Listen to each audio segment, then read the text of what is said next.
The historic sights of London welcoming NFL fans from around Europe and the United States with league festivities throughout this great city. Now these fans are descending on Wembley Stadium for the NFL International Series as the Buffalo Bills take on the Jacksonville Jaguars. And a pleasant good afternoon, everyone, along with former NFL MVP Rich Gannon, Kevin Harlan. We welcome you to England, and a first for the NFL, partnering with Yahoo to have live global streaming of an NFL game for the first time. A lot going on, a lot of moving parts. That serves as our backdrop for what we're here for, the football game. So set it up, Rich, the Jaguars and the Bills. Kevin, let's start with Buffalo. They've lost 2 of their last 3 games, and a few of their star players have openly complained about the scheme. Defensively, as a group, they've underperformed. Offensively, they haven't had a lot of continuity and consistency because of all the injuries. And for Jacksonville, they find themselves in an all-too-familiar position at 1-5. They are desperate for a win. Well, the Buffalo Bills are certainly debilitated. Gone their starting quarterback, the top 2 receivers, the right side of their offensive line.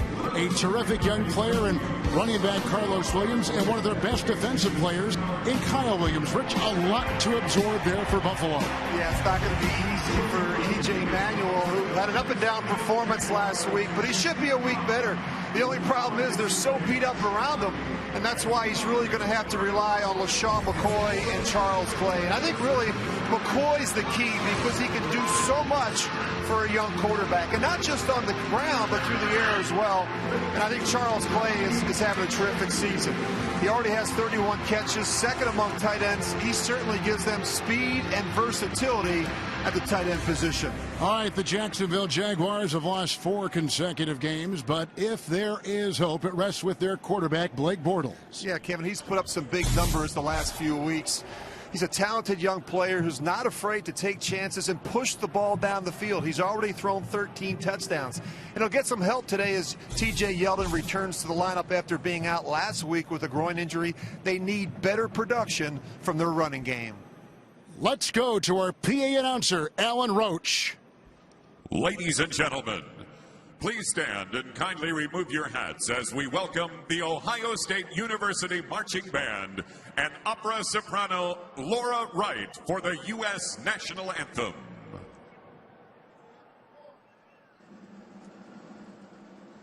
Oh, say, can you see by the dawn's early light what so proudly we hailed at the twilight's last gleaming, whose broad stripes and bright stars through the perilous fight, oh, the ramparts we watched were so gallantly streaming, and the rocket's red glow, the bombs bursting in air, gave proof through the night that our flag was still there. Oh, say does that star-spangled banner yet wave? Oh, the land of the free and the hope of the brave.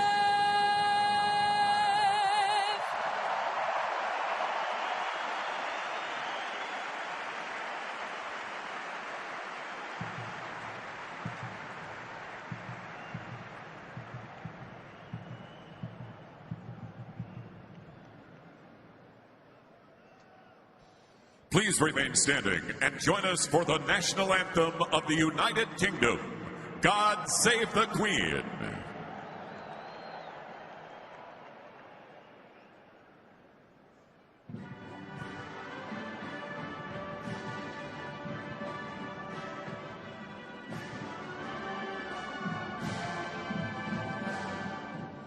God save our gracious Queen, long live our noble Queen.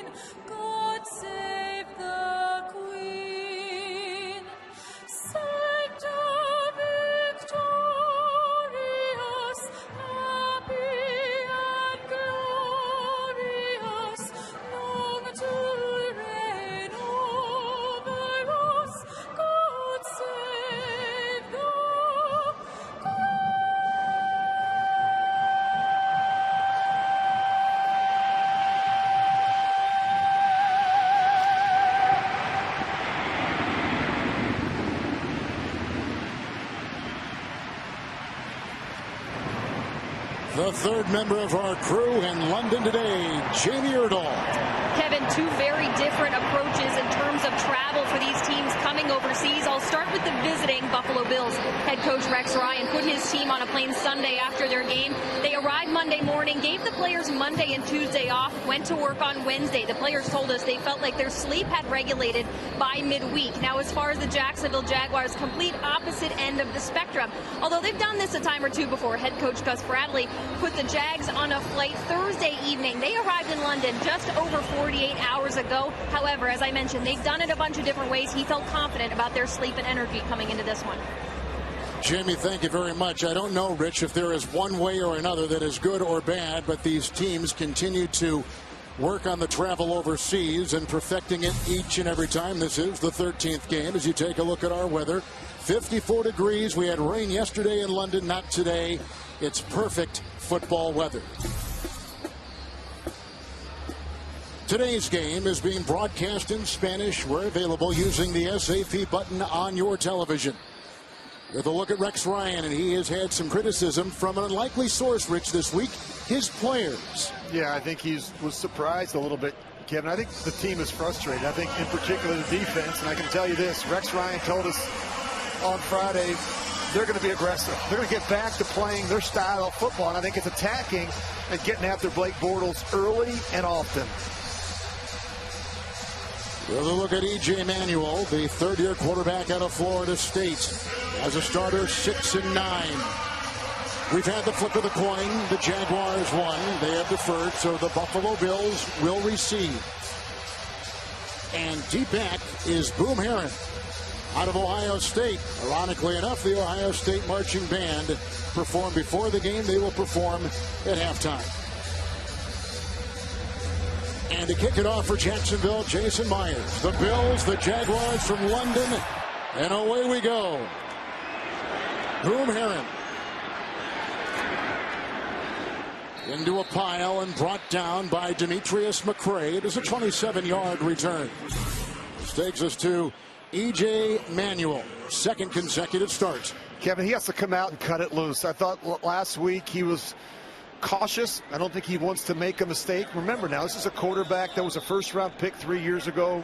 He's got benched. He had a foot out the door this summer when they brought in Matt Castle and Tyrod Taylor. I think he has to be aggressive and play with confidence early. With a pistol formation here in a 1st and 10. Outside they go. Robert Woods. Falling on him outside was Roy Miller. It is a loss of 2 on the play. We've talked about that offensive line. So Urbit goes to the guard. Quanjo goes to the right tackle position. A lot of moving parts there. Henderson is out with a concussion. LeSean McCoy, who says yesterday to us he's about 80% hamstring issues earlier on. Missed a couple games. In there right now. Coming off his best game of the season.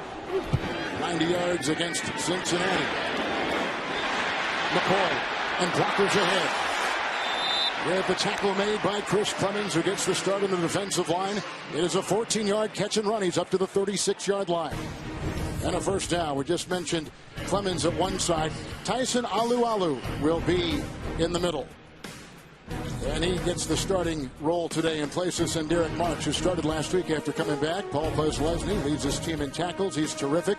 And Wayne Gratz will get the start in the secondary for this team, taking the place of Devon House with his performance last week. He was demoted to nickel. It's 1st and 10, the elusive McCoy. Watch on that time by Clemens. And no gain on the play. They stay at the 36. Well, Kevin, when you think about all the injuries the Bills have, they're without Sammy Watkins and Percy Harvin. You mentioned the right side of the offensive line. They lose a lot of their speed on offense. And there's 2 guys in particular that really have to step up and have huge days. I think it's Charles Clay, the tight end, and also LeSean McCoy, who we just saw. I mean, they have to rely on these guys throughout the course of this game, and in particular in the passing game. I think that's where McCoy can really help E.J. Manuel. We saw a picture. Tyrod Taylor had that minor MCL sprain, week 5. This is McCoy. Got a block up front from Urbit at the guard, and he worries his way for about 4. He's up to the 40-yard line. Well, McCoy is so shifty. We talked about it a little bit in the open. He's so good with the ball in his hands. He always seems to make the first defender miss. Great vision and instincts. And in talking to some of the Jacksonville defensive players, they said they have to be aggressive with McCoy and force him back up inside where all the bigger bodies are. But you can't let him get outside, get on the edge of your defense. He's got 3 touches already in this game. He is going to be busy, and he's feeling better, Kevin, as you mentioned, from that hamstring injury that kept him out a couple weeks ago. Hurry! It's 3rd down and 6. This is McCoy. He'll try to throw a block. Reisney brings him down. Tumbles for the first down. Got by the 46 with a gain of 5 on the play. Maybe 6. Let's see the spot. They give him the first down. Well, they see the pressure the one way. All they're going to do is just try and get McCoy out on the edge. Remember, we talked about the right side of this offensive line with Joe and Urban. They've got to help these guys out early. And how do you do that? By running the ball right at them. Let them go north and south. Let them get up on the second level and get some hats on those linebackers. Hey, Mike 51!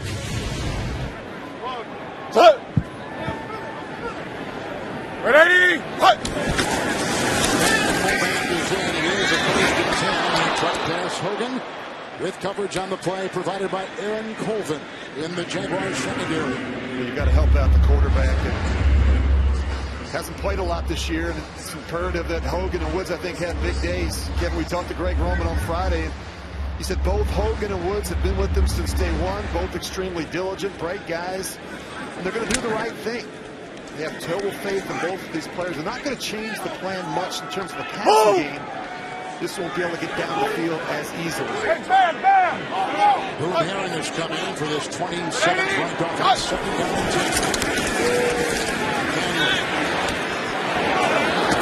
Outside looking for Greg. The coverage by Colvin. It is incomplete on the chalk. 3rd and 10.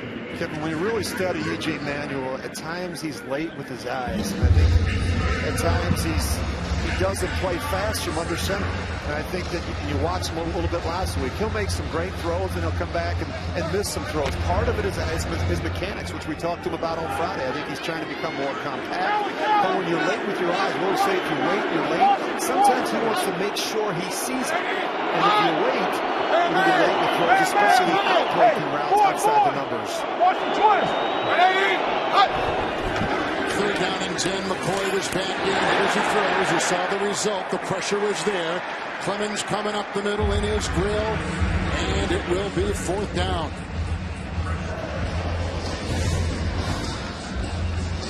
Well, you're going to see a little bit more pressure up inside. That's a terrific hit on the cornerback by Chris Clemens. And that's, you always talk about, you want to make sure that you get some hits on the quarterback early. Colton Schmidt will be punting. You can see his numbers there at the top. And beat back Brian Walters, and they load that play dead. Flag. False start. Offense number 26. 5-yard penalty. 4th down. So Manuel ends that first series with 3 straight incompletions and pressure up the middle. That pressure, by the way, something that the Jacksonville defense hasn't been generating all that much of. No, they struggle, Kevin. They don't have that dominant pass rusher, and that's a problem. The penalties are a problem as well for the Buffalo Bills. They have more penalties than any team in football through the first 6 games. And Schmidt sends it away. Walters down the fly at the 23 with a fair catch. That's where Jacksonville will start things. A 36-yard punt. Here comes second-year quarterback Blake Bortles.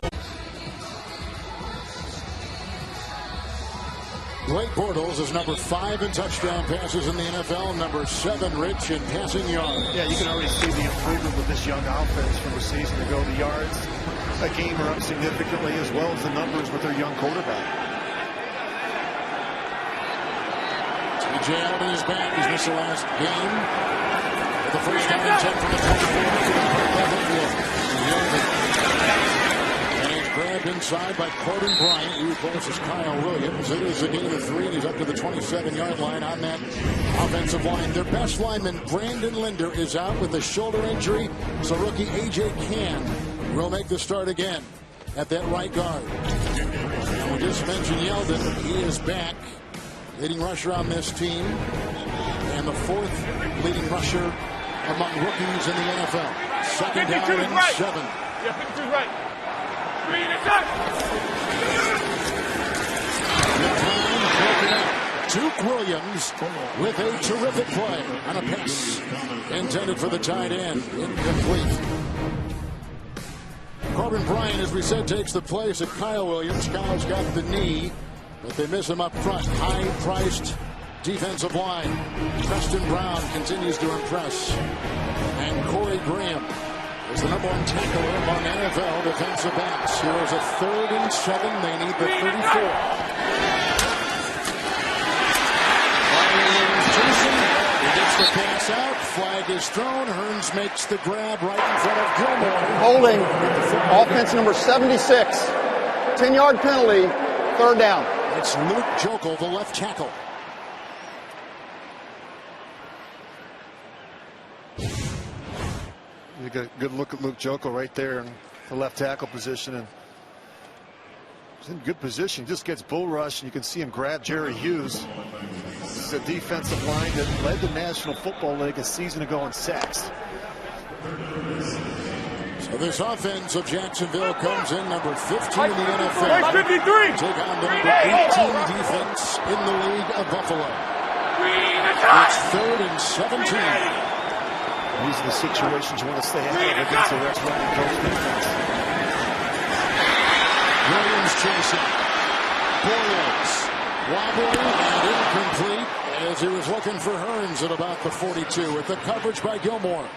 And so that Buffalo defense forces Jacksonville to punt the first time. You know, Rex is the guy that's going to heat up the young quarterback. You just know it, and he's going to give you some unusual, unorthodox looks that you haven't seen or prepared for. And I think the key for Blake Bortles, Kevin, throwing it away once in a while is not a bad thing against this defense and punting. What you don't want to do is make that ugly mistake, that late throw down the middle that results in a pick. Ryan Andrew punt for Jacksonville.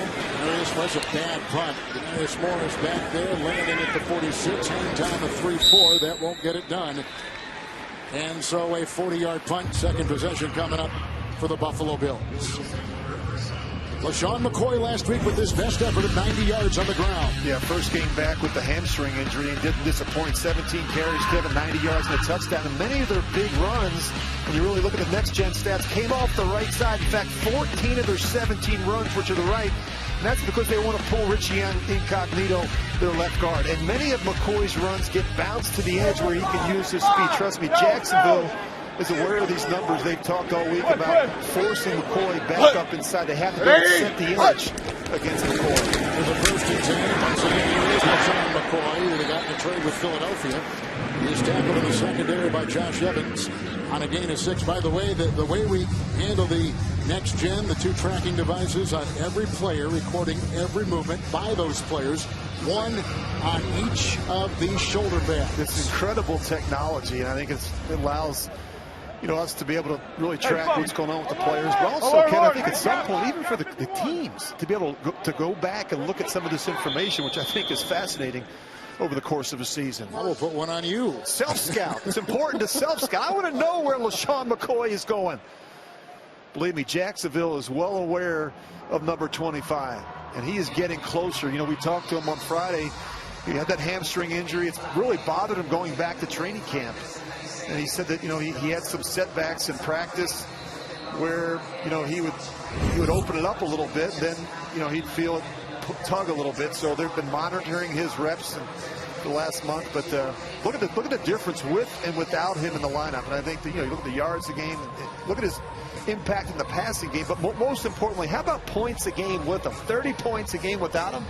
A meager 12 points. That's significant. The difference is a timeout was taken by the Buffalo Bills. Well, McCoy is a 3-time Pro Bowler, a rushing champion with the Philadelphia Eagles back in 2013. Now just looking to get some health and get beyond, as he told us the other day, beyond an 80% health he's got right now. I think he's one of the most difficult tackles in the open field. And he has that suddenness to him. And the quarterback, Manuel, take it. Hogan with the block, and that is a first down run. Cyprian was in the area, a 10-yard burst, and that is one thing that Manuel and Tyrod Taylor, who he's replacing, can do, and that is run the ball. Well, they can, and it's good to see this from E.J. Manuel, Kevin. We saw a little bit of it his rookie year, and then he got hurt a couple times, and I think he was a little bit tentative to pull it down and run. But he's in a tough spot. He knows that in 2 weeks when they finish up their bye, Tyrod Taylor is going to be healthy. I visited with him before the game. E.J. Manuel, he's got to cut it loose. Have some fun.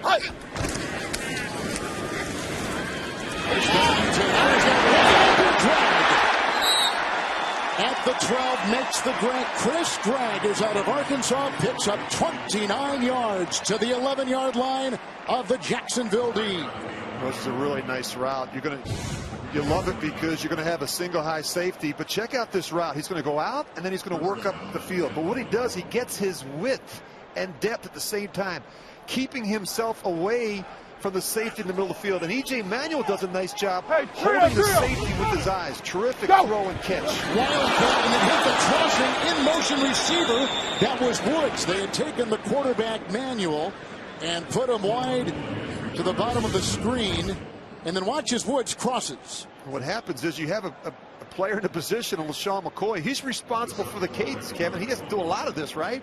So he doesn't do a good enough job making sure that he gets, Woods across the formation first. I mean, that's just a terrible mistake in this part of the field. And maybe trying to be a little too fancy here when things are working. They're trying to create ways to have some explosive plays. Remember now, they're without some of their best receivers in the passing game. The tight ends are second down and 12 after the loss of 2. He's out of bounds. He is out of bounds, caught it, and then he was well out of bounds, and he was open on the play. Well, this is a mistake by the tight end, Chris Gregg. You always have to know where you're at on the field. I mean, this is just a mental error on the part of the tight end. He's just going to go out to the flat. E.J. Manuel's a little bit late getting to him, but look where he's at. I mean, you don't see that very often, do you? Well, no, but I will say this. With the writing on the side of the field, it's got the color of the field itself, the green. I don't know if that was confusing, but nonetheless, it's 4 down and 12. Manuel. And he's got grounded in. This time he's out of the end zone and well beyond the barometer, and they've got Devon House back there as the nickel watching the Buffalo tight end. So it's 4th down. They're going to bring out the field goal unit. Just takes too long to develop. I mean, it's the extra hitch, and we'll be talking about this a lot today with E.J. Manuel. He wants to stare it down a little bit. He wants to make sure he's seeing what he sees, and he takes an extra hitch or two, and that makes him late with the throw. Dan Carpenter is going to try a 31-yard field goal. And there is a negligible breeze inside Wembley Stadium today. Hold coming from Colton Schmidt. And the Buffalo Bills are on top first. And the big play was a 29-yard pass to a wide-open tight end, Chris Gregg, from quarterback E.J. Manuel. And Carpenter good from 31. The NFL on Yahoo is brought to you by Snickers. Snickers satisfies. Beautiful Big Bend Parliament. We were by there yesterday, and the sun is out today. Raining yesterday, pleasant. Today it is spectacular. In London, Kevin Harlan, Rich Gannon, Jamie Erdahl, our producer Ken Mack, and our director Mark Grant. 11th consecutive game, Jacksonville has allowed first quarter points. Longest active streak in the league. We just saw a 31-yard field goal by Carpenter. We have Gay kicking off for the Buffalo Bills, and they'll leave it in the end zone with Nick Marshall. Well, Blake Bortles is an exciting young player. He's a throw that he feels he can't make. I think he's got better mobility than we give him credit for. This is a terrific throw on the move last week against the Houston Texans, but he has to eliminate some of the poor decisions, especially in this part of the field. This is right before the half. He can't fight zoning linebackers. I think you look at last week, Kevin, 3 touchdowns, but he also threw 3 interceptions. He's got to clean up that part of his game. Le entrega por tierra, es Yeldon. Makes it to the secondary, rams his way into Ronald Darby and takes it out to the 28 with a gain of 8 on first down. Well, it's good to get Yeldon back very quick to the hole. He's got good vision. He's those cutback lanes, and I think Yeldon, el novato de Alabama, con 291 yardas. Yeldon is the 4th all-time leading rusher at Alabama. Just 21 years of age. Carries the ball a lot. They're going to put a lot on his shoulders. He needs to be busy. The running game hasn't been good enough. Van con Yeldon una vez más, buscando el primer intento, cerca, pero creo que no. Broke his way inside. Looked like Jerry Hughes, among others, got their hands on him and a gain of about a yard. That's why they went out and drafted him, Kevin, in the second round. Right now, they're currently 24th in rushing offense, averaging just 92 yards a game. Buffalo, it's one of their strengths. They're 4th in run defense. They make it very difficult on you. Gus Bradley's talked all week about having some success on the early down and staying out of those third longs against Rex Ryan, where he can dial up all those blitzes. Yeldon missed most of preseason with a finger injury. Didn't play, as we mentioned before, against Houston last week with the groin. 3rd down and 1. Bajo la mira. Ha recibido el apoyo del dueño. Se queda con el balón. And a timeout. Pero hay silbato taken antes. By Jacksonville. Charge timeout. De la jugada, Jacksonville pidió So each tiempo a offense is pesar de taking que a consiguieron el timeout to primer begin intento. things and 6:08 to Tiempo play pedido con 6, here in the first. 8 por We had a jugar long en el talk with primer Gus cuarto. Bradley, and I know you've thought long and hard about what he's been able or not been able to accomplish, especially as he has begun each season in Jacksonville. I think the slow starts, Kevin, are disturbing. Combined record of Gus Bradley for the first 6 games. The last 3 seasons is 1-17. 0-6 his first year, 0-6 his second year, and 1-5 this year. That's something that they need to fix. And I think the other thing that's, they need to see significant improvement for year 3, I think, in order for him to stick around. I mean, he's a combined 8 and 30 overall. And he's passionate. He's a head coach that believes strongly in what they're doing. I think he feels that they're making progress. It just isn't showing up right now on the scoreboard. Well, the owner, Shad Khan, has come out with his public endorsement. Says it's a patient process, uncomfortable, patient. La entrega por tierra, el empuje y ahora sí. He bulldozes his way for the Y este first es el down. hombre que consigue las duras yardas. Se trata de Toby Hitting the secondary, Gerhardt. brought down 2 by Manuel, the linebacker, put him at the 33. I like how they put Tyson Alualu in the fullback position. I mean, he's just going to lead up in front. You got the bigger back and Toby Gerhardt. Aquí está, pega fuerte. No tiene la agilidad y el quiebre que tiene Yeldon, pero sí tiene la fuerza en tercer intento. The more you can do, go out there and stop the run, and we'll put you in there in offense and you go block somebody. First and 10. La marcha de los Jaguares, el pase completo. Excelente recepción y falta también. And it para was working Robinson, on pero también Gilmore vamos a right ver in front si of the falta Buffalo para quién. bench on a gain of 20, and the flag should go against the Bills. Pass interference. Defense number 24. Stefan Gilmore está marcando. First down. Y They like aceptan throwing la these falta jump balls to Allen Robinson. Yeah, he's their deep threat. He's averaging almost 18 yards a catch, and he's going up against a really good corner, Stefan Gilmore. He's going to have his hands full. They've 2 good young receivers in Allen Robinson and Allen Hearns. And the quarterback isn't afraid to give him a chance down the field. Ahora vemos la The leaders 47 de in Buffalo. yards per Por reception tierra. this year picked up No 20. tiene donde No Yeldon. place to run, no place to 44. hide. And spun around Preston Aquí buena Brown, penetración de had la a hand defensa on him de along with Buffalo. Williams inside with a loss of a yard. Yeah, it's good to see Mario Williams. We had a great visit with him, Kevin, on Friday, and then did speak with the coaching staff after last week's comments and the loss of Cincinnati. I just think that they were so good last year, and this year they haven't had the numbers. The sacks are down, the pressures, the explosive plays, the turnovers. I just think that they've lost 2 of the last 3, and this is a group that's Pinta por not tierra el put up to pase. Desviado. More pressure on Muy bien ese balón. Williams Estaba is getting buscando on him. Boy, they are sending pressure Allen from every Robinson. point you can imagine in Fue front. desviado en la Incomplete línea, pass. parece que Williams sí. already coming through hard. And I'm not A ver, surprised to see fíjense el Jacksonville 94, move the Mario pockets Williams up. en el Get lado Blake izquierdo en Bortles sus out on the pantallas. edge. Ahí, no. But look at this, no they lo triple desvió. team him. He's not going to Salió hold mal. it very long. ¿O sí? Tercero y 11. You can see who's on the field with the next-gen stats. 3rd down and 11. They need the 37. En la cancha. A lanzar. Pase rápido, completo, finalmente. En tercer intento, la recepción de Julius Thomas. Takes it down to the 21. Julius Thomas con 78 yardas la semana pasada contra Houston y su and a primer first down touchdown by the tight end who they got con from los Denver. Jaguares. Oh, but a flag has been thrown. Y hay falta, vamos a ver, aquí lo agarra, It's no, amazing. He never segunda even sees it, Kevin. We always say no it's sé important dónde for the estaba tight end to ahí, see the ball come out of the quarterback's hands. That's a Williams, great Luke reaction Williams, by pero hay Julius falta. Thomas. Holding was the Falta call contra on Jacksonville, Jacksonville. anula la jugada, agarrando That's de the second parte holding penalty they've had right el now. novato So it pushes them back to the AJ 42. Khan. They've really got to eliminate the mistakes, Kevin. The missed assignments, the Miller, errors, the penalties, the turnovers. They're not good enough right now to be able to overcome all the mistakes, especially early in games. Hoy día se están midiendo.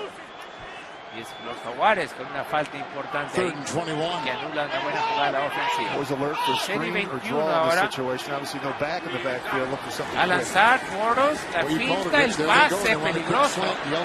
Trataron de engañar y otro pañuelo amarillo. Trataron de engañar con la finta al lado izquierdo, el pase rápido, una cortina al interior con Yeldon.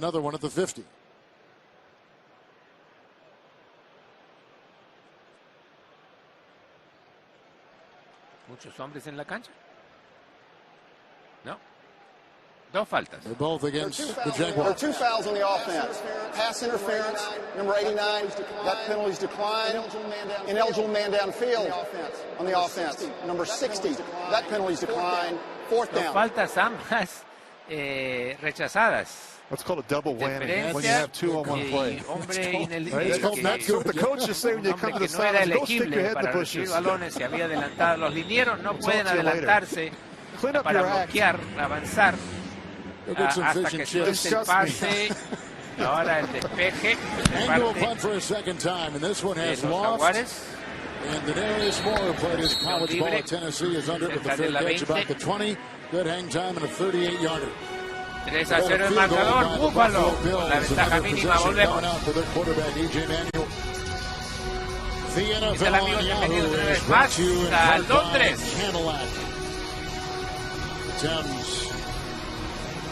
Y la NFL en Yahoo. Sunday, early afternoon in London, high above London, from the London Eye. De la ciudad. The big Ferris wheel. You went over there yesterday. Estadio Wembley. Gorgeous. How'd you like it? Loved it. De fútbol, soccer y ahora fútbol americano. Great city. It's a clean city. Búfalo. Everybody's Con been el so balón, hospitable to Manuel. us. They Tercera love marcha del American partido football. con They do. 3:51 They por also jugar el love primer cuarto. rugby. The Rugby World Cup is going on here. Semifinals. Yesterday it was South Africa, New Zealand. Today Argentina and Australia. First and 10. And with a skip and a quick tackle made by Dan Scooter, it is LeSean McCoy for 5 to the 25, and Jamie's downstairs.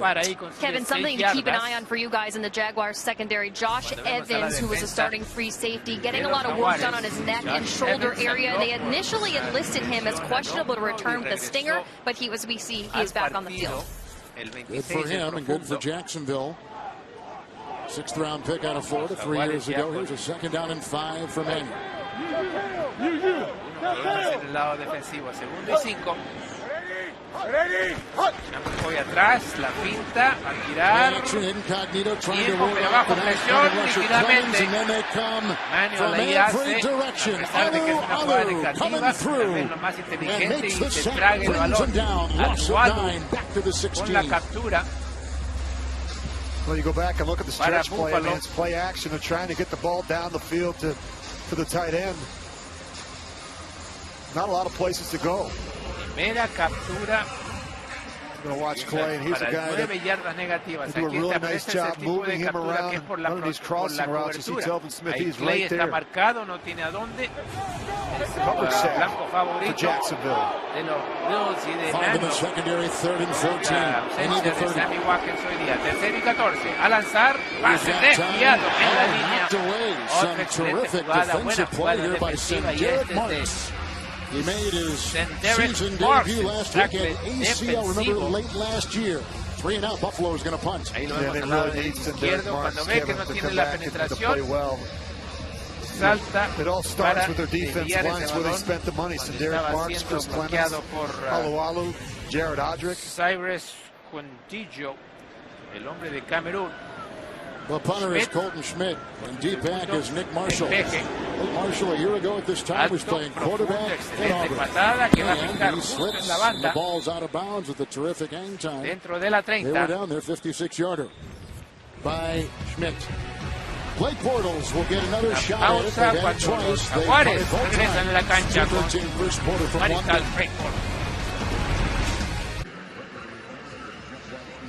Yeah, you look at the first 2 possessions for Jacksonville, not what they wanted. Slow starts on offense have been a killer. They've scored just 16 first quarter points through the first 6 games, and they're not very good playing from behind. They're not built that way yet. That's why it's so important. This is a critical drive. It'd be nice once in a while to play with a lead. They haven't done a whole lot of that this season.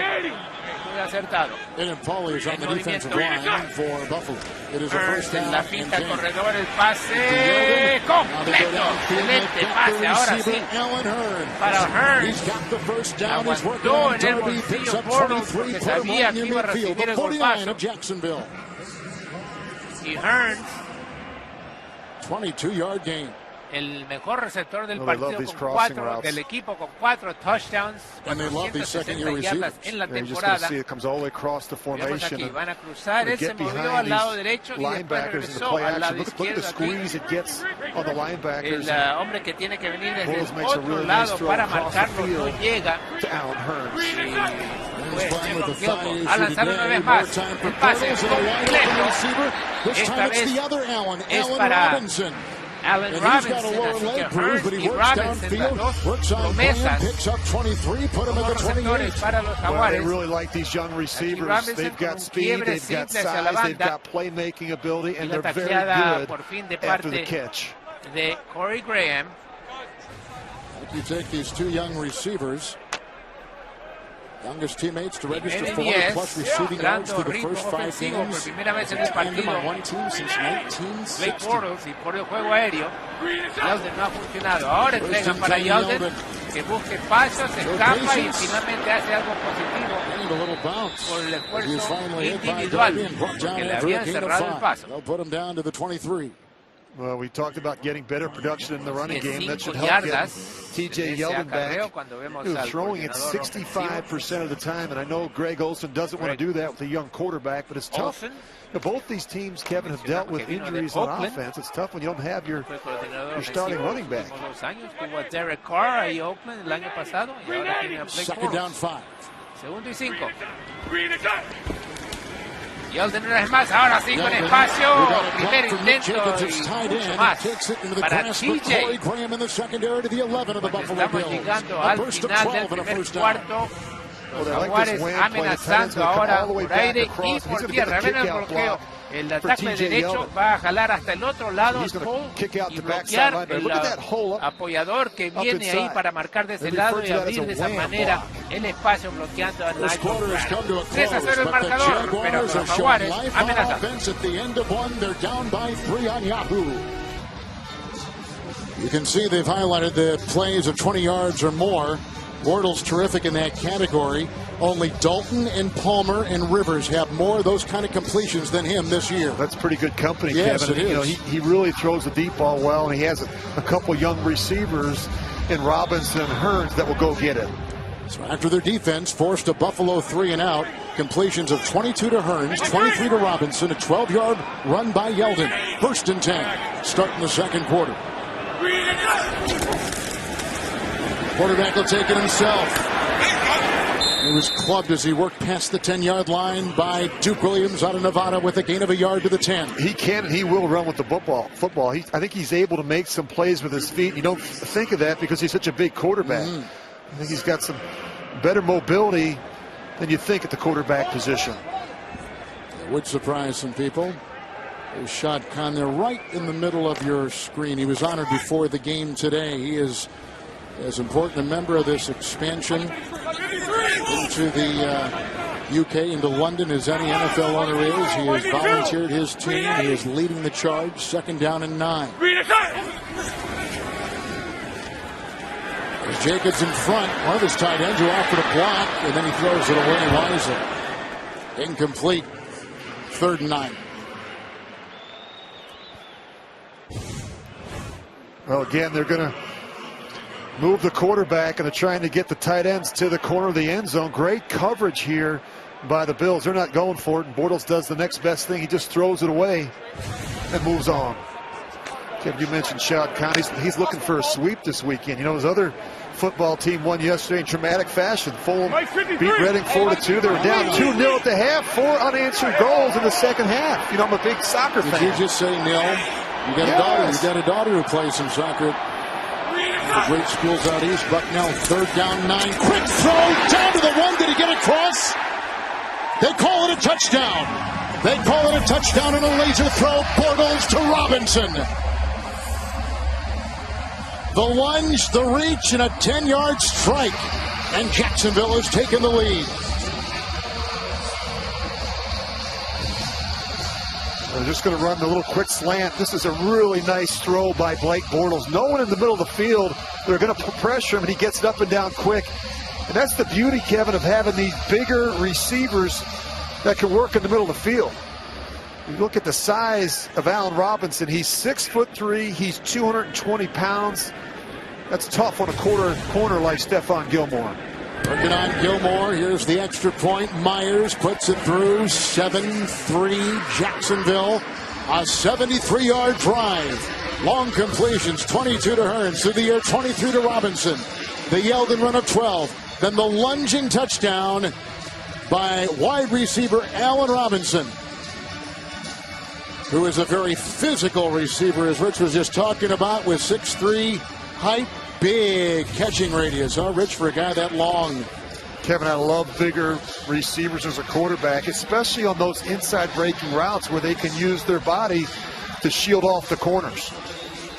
Robinson with his 6th touchdown reception of the season. That's top 3 in the NFL. The thing you do know about Gus Bradley's team, Kevin, is they're not going to go down easily. This is a team that's been in a lot of close games. They've had 4 one-possession games this year that they've been unable to win. They have to learn to finish in games. First half, they've been terrific. You're right, Rich. But, boy, it's that second half of games which have really done them in.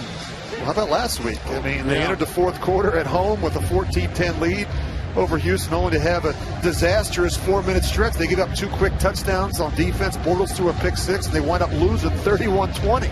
Well, late in the game, they led Indy by 3. They led Tampa Bay by 4. And as you just said, they led Houston by 4. And this is up front with Booby Dixon taking it up on the 5 and up the sideline to about the 22-yard line, where he's met by a host of defensive players, including Jordan Tripp. It is an 18-yard return. What a great name, Booby Dixon. He could be a rugby player. He would. He'd fit right in. Booby Dixon. With the World Cup of Rugby here. Coming up on the Toyota halftime, Dan Hellie, Terrell Davis, Heath Evans, first half analysis, and Rich Eisen, Michael Irvin, Marshall Falk, and Steve Mariucci will preview the other NFL games of Week 7. All coming up next after the 18-yard kickoff return. 1st and 10. Ready? McCoy, quick play, rocketing through Roy Miller III.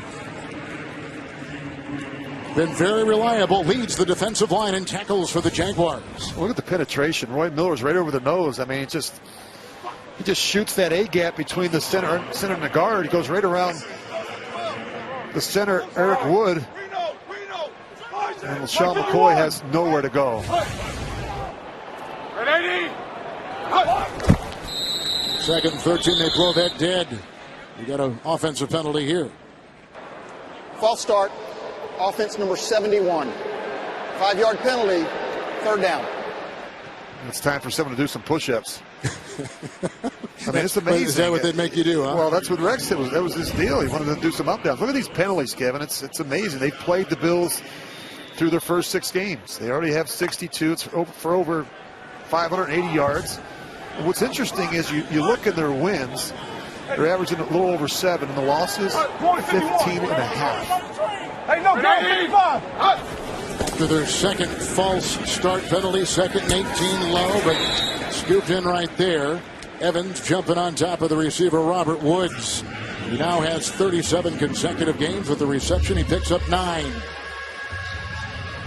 You know, not a lot of yards after catch with some of these receivers the last week and a half, Kevin, because the accuracy from E.J. Manuel is a little bit of a problem. It's either low or high, and it's really difficult for these receivers to get into the transition of the run. Bills! 6 defensive backs for Jacksonville, 3rd down and 9. Hey, let's go, Ron!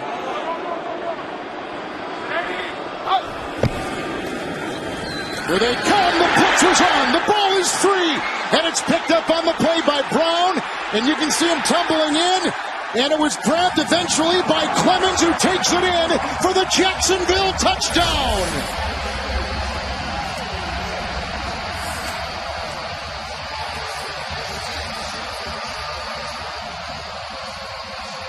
first defensive touchdown of the season for the Jacksonville Jaguars.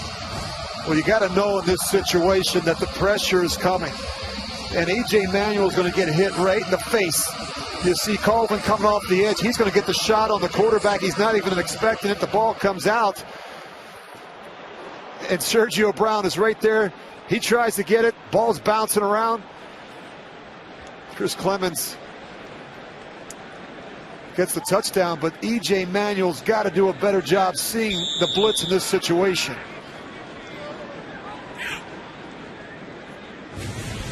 Now the extra point.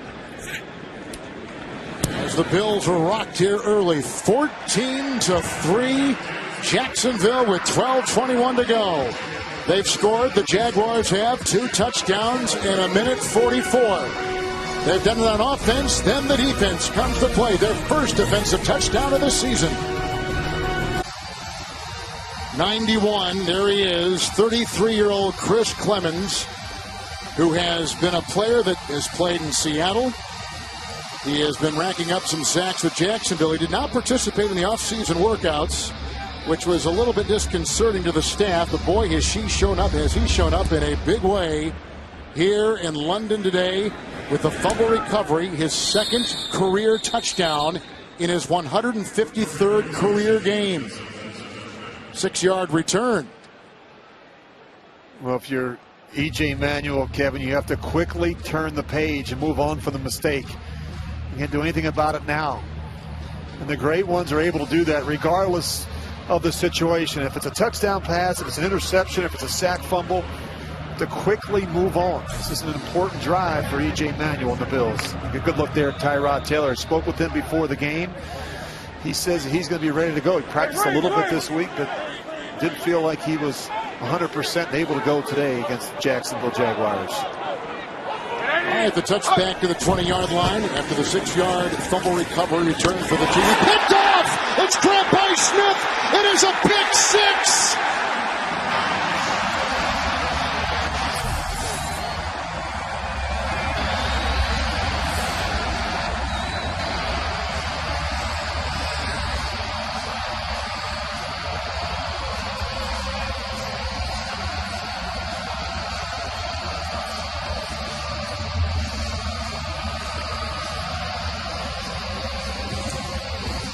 Well, just keep an eye on Telvin Smith. I mean, that's what he's gonna drop. He's reading the eyes of E.J. Manuel the whole way. They play a lot of zone coverage. You see him, he just buzzes out there, and E.J. never feels Telvin Smith. Man, back-to-back mistakes by E.J. Manuel has it behind 21-3. Myers good again, 21-3. They told Manuel this week, let it rip. Play loose. You think sometimes he plays too close to the vest. Yeah, and part of the problem you have now is a good look at it. He never feels the linebacker, Kevin. He's trying to throw the hook route, the inside hook route to Robert Woods. You know, I think if you're Greg Roman, the offensive coordinator, I think you're trying to help him. You're trying to protect him. But look, you know, you're without so many players. I mean, they're so banged up right now on offense. You don't have Watkins, you don't have Harvin, Goodwin, the right side of your offensive line. It really forces you to change the offensive game plan, especially now that you have a quarterback that is struggling a little bit with his confidence and decision making. First round pick. And to think of his story, Rich, he comes in as a first round pick of another coach. Now they've had change. He didn't win the quarterback competition this summer either. No, and I think that, you know, Ken, I think he's afraid to make a mistake, and right now he's got to be just beside himself. And he didn't want to come out here and obviously, you know, play poorly, but I think right now if you're Greg Roman, it's time to crank up the running game with LeSean McCoy. Defensively, Buffalo's got to do something special to get back in this game. Boom Herron was ripped down by Thurston Armbrister on a 22-yard return. Jacksonville's defense has scored 2 touchdowns in 7 seconds, and Telvin Smith leading the way, one of the top tacklers in the NFL. He came on last year and has been a star in the linebacking core for the Jaguars. He is really explosive. It's amazing. You look at Telvin Smith and how quickly he can move, Kevin. He ran a 4.47 at the combine out of Florida State. And he's got size to go along with it. He's 6'3", he's 223 pounds, and he covers a lot of space in a short period of time. Let's see the reaction. Here comes Manuel. Got a block from his tight end and takes it with the quarterback run out to the 27 and picks up 12 on the play. And just look at Telvin Smith's numbers. Look at his 59 tackles, second in the NFL. Look at that max speed, 21.5. That's flying for a linebacker, third fastest among linebackers. Look at the distance he's run, over 7,200 yards. That tells you he plays sideline to sideline for Jacksonville defensively. We know that with the next gen because it's the first time this year the NFL tracking every move by every player in every stadium, even here at Wembley. It's 1st and 10 after the 12-yard gain. Not a lot of running room right there. There's Smith making the tackle. Grabs McCoy. He is the second leading tackler. Telvin Smith is a loss of a yard right there. Smith, the second leading tackler in the NFL since he began last year, week 12. Right back at DeQuell Jackson in terms of tackles in the league. And Kevin, we spoke about some of the young up-and-coming stars that Jacksonville has offensively. I think when you look at defensively, I think Jonathan Cyprian's going to be a good player, but Telvin Smith, I've been really impressed as I've watched the film of this team over the last couple weeks. He makes a lot of tackles for the Jags. Ready? Second down, 12, LeSean McCoy. Telvin Smith drills him.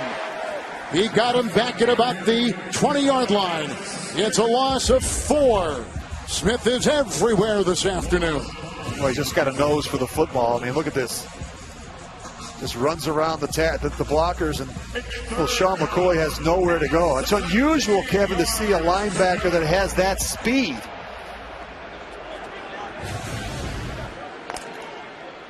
McCoy, the last 3 runs he has had have all lost yardage. Look at these numbers, 3rd and 16. I mean, this is, again, screen or draw to help the quarterback is struggling right now. Aaron in the backfield. They need the 37. Manuel. It's picked up by Puslesny. Another turnover. He gets up. He fumbles the ball, which then goes out of bounds. It is Jacksonville's ball. Puslesny comes up with his second interception of the season. Kevin, look how deep the linebackers are. And Paz is the one that's actually going to make the play. But on 3rd and 16, you can't fight zoning linebackers. Look how deep Puslesny is. What's he doing? He's reading the eyes of the quarterback the entire way.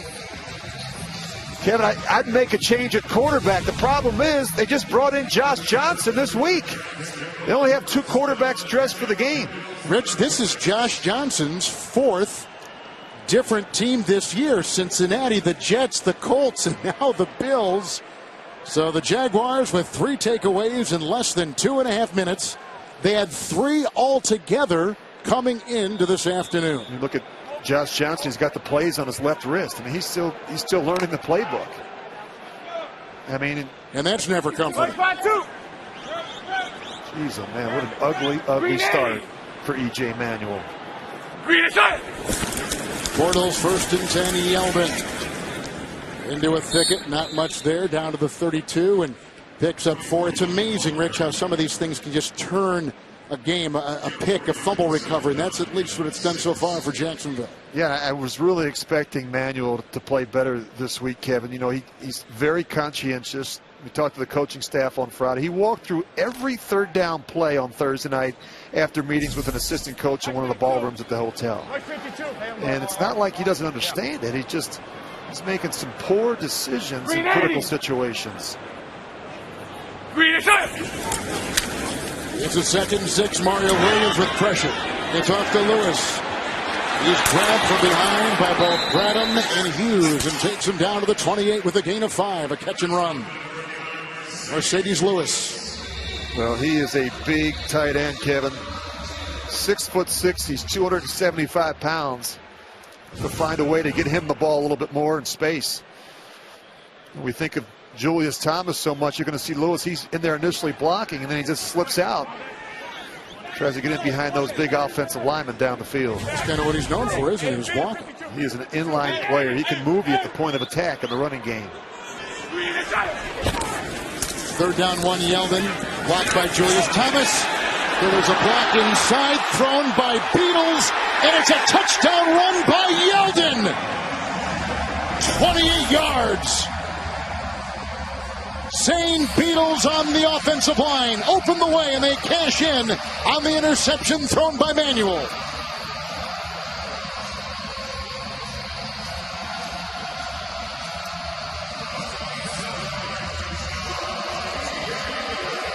Yeldon with his first rushing touchdown in his career. Yeah, initially he gets caught up in the wash, and then he switches lanes, and then he just, once he gets up on the second level, he's such a tough tackle. Really terrific run by TJ Yeldon.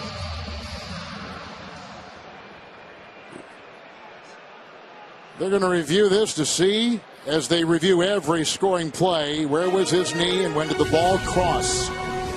8:25, second quarter. Jaguars have shifted gears. The NFL on Yahoo is brought to you by CC's Unlimited Stuffed Crust Pizza in London. They're taking a look to see if rookie running back TJ Yeldon. The ruling on the field stands. Touchdown. He did. 28-yard touchdown run. Jacksonville's first touchdown in 173 rushes. Mike Carey is back in New York and watching. Mike, good morning to you, and what did you think of the call? Good morning, Kevin. Yeah, I like the call. Now, if you piece this together, you watch Yeldon's knee hit on his right knee inside the 1 yard line. We don't get a shot down the goal line, but you can see that inside the 1 yard line, he's stretched out. When you're sitting in your living room or in your bedroom on the left coast, you can see he's longer than 2 yards long. The chance of that not being a score is remote. That's why they went with stands. Terrific, Mike. Thank you for joining us. You'll be with us all game long. Jason Myers just missed his extra point for the Jacksonville Jaguars. He has now missed 3 this year. He's missed 3 extra points this season for the Jags. Well, Kevin, if you're Buffalo, I mean, you got to be shell-shocked. You're down 24. And what can you do? I mean, I think if you're Rex Ryan, you look at the scoreboard, there's 8:25 left to go here in the half. I mean, you have to have that conversation with the quarterback and say, hey, look, let's put behind us what's happened. Let's go out there and make some plays. We can't get it all back in one drive. Let's think about just making some first downs. Let's gain some confidence. Let's find a way to develop some rhythm in the passing game. Rich, you played for so many years. You've been in positions like this. No, I have never been in a position like this. Stop saying it. I've never thrown interceptions Let's like just hypothetically say you if I had. If you had been, what is it like? Here's Blue Heron who's going to take it out from about 6 yards deep. And then he is drilled with a big hit by Jacobs, a reserve tight end who's a good blocker. And as you can see there, pretty good tackle on special teams. But how do you keep yourself in the game when you're down by this much this early? Well, Kevin, I think you really feel bad for your teammates. I mean, you start coming off the field and people start looking at you funny. Defensive players start looking at you. Coaches start looking at you. And then what they start doing is they start avoiding you. You start sitting on the sidelines. No one wants to sit near you. But, again, you got to put your arm around E.J. Manuel. He's all you have today, and he has to find a way to go out there and try and get this team back in this game. It's McCoy. That's how you do it right there. Brought down on the play by Jonathan Cyprien. He's out to the 27. And it is a gain of 12. Here is the missed extra point by Myers. His 3rd missed extra point. Now, remember, they had a competition between him and Josh Scobie. They eventually traded Scobie to Pittsburgh, and Pittsburgh let Scobie go. So there's some extra point issues for Myers and Scobie, and nonetheless, you can see the score. With the run here by Manuel, and a nice tackle made by Chris Clemens, who returned that fumble recovery 6 yards for a touchdown earlier. There's a pickup of 3. He's out to the 30. And the other thing that hurts Buffalo, Kevin, is you're still trying to monitor the workload for LeSean McCoy, and you don't have Carlos Williams available. And they really want to use a platoon of backs. And this is an offensive coordinator that's committed to running the football, especially when you consider the current quarterback situation. Second down and 7. With Bragg, the tight end, grabbing it. And then Cyprien grabbing him.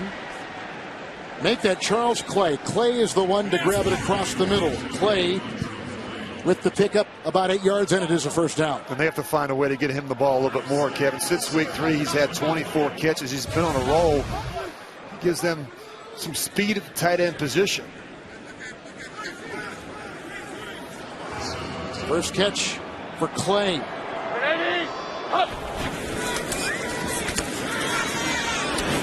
And go outside here for Hogan. Big, strong receiver who they like. And again, the top 2 receivers are out with injury. Harvin is out with a hip and some personal declarations. And, of course, we got Sammy Watkins who's out as well with an injury. And they're trying to pick up the pace here a little bit, Kevin. You can see they're getting the plays in quicker. They're trying to do a pseudo no huddle here. Sometimes that can help a quarterback find his rhythm. Heron in, second down 3.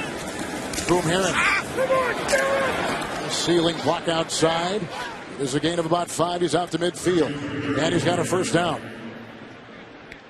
Well, Greg Roman, talked to him on Friday as well, Kevin. He felt really good about their preparation. He didn't want them getting bored or getting too comfortable. So what did he do? He threw the whole playbook at them this week. And he really felt like this team would come out and play well. I don't think anyone anticipated this kind of start. Manuel, 1st and 10. One hop to the wide receiver, Robert Woods, incomplete.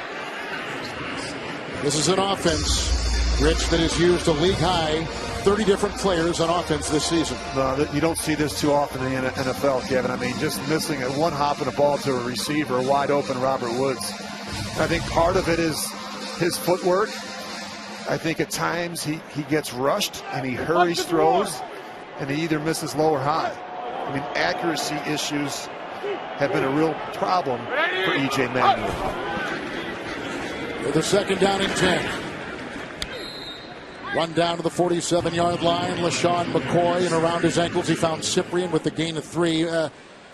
We talked to Manuel, and he said he thought he was over-analyzing things. Well, he's got a lot to analyze right now after this start. Yeah, sometimes you can, I think you can think too much and try and be perfect. And I think part of it is his preparation's been very good. But let's be honest, they don't want him thrown it 40 times a game. When you can look at their wide receiver situation, the fact that they're missing the right guard and right tackle. They have to have some balance and some success on the early downs running the football. With a 3rd and 7, lower game to Woods. Caught it right in front of Devon House. Has the first down. Well placed, 39-yard line. Pickup of 8, and they'll move the chains. He's making the easy throws look difficult. And this is good protection, and watch the receiver have to go down low and get it.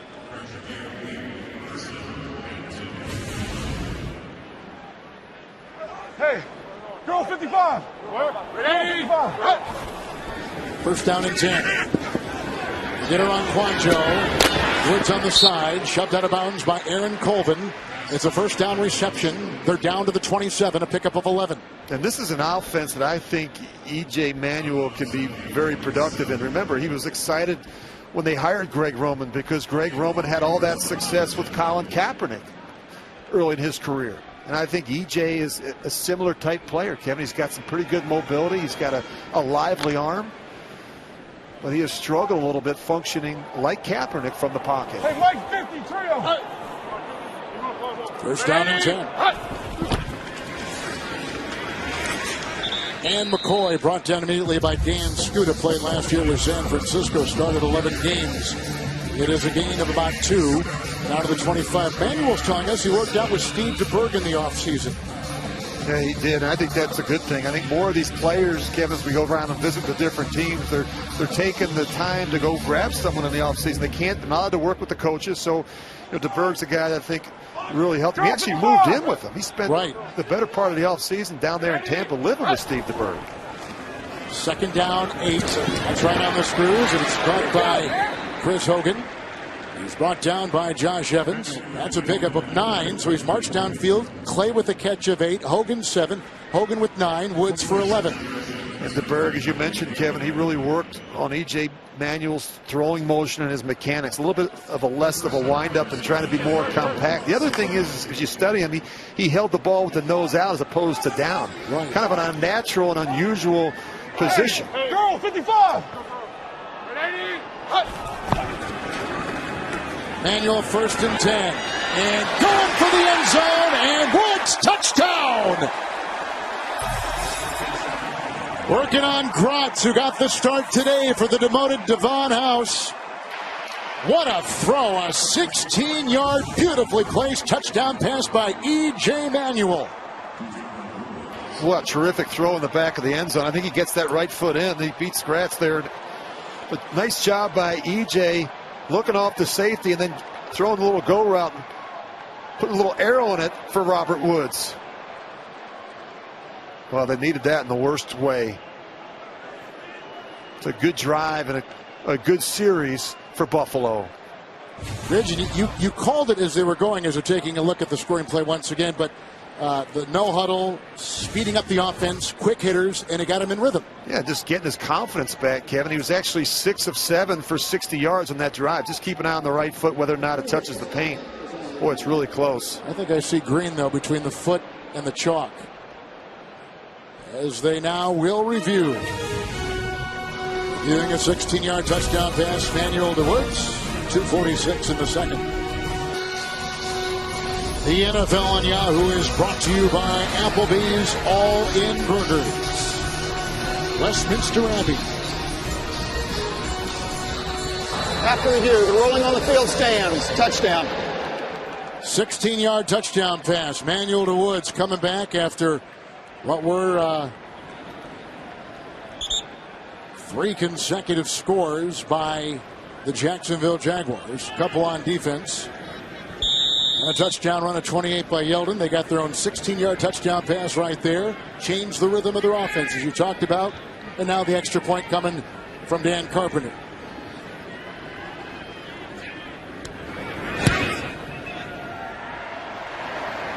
That makes it 27-10.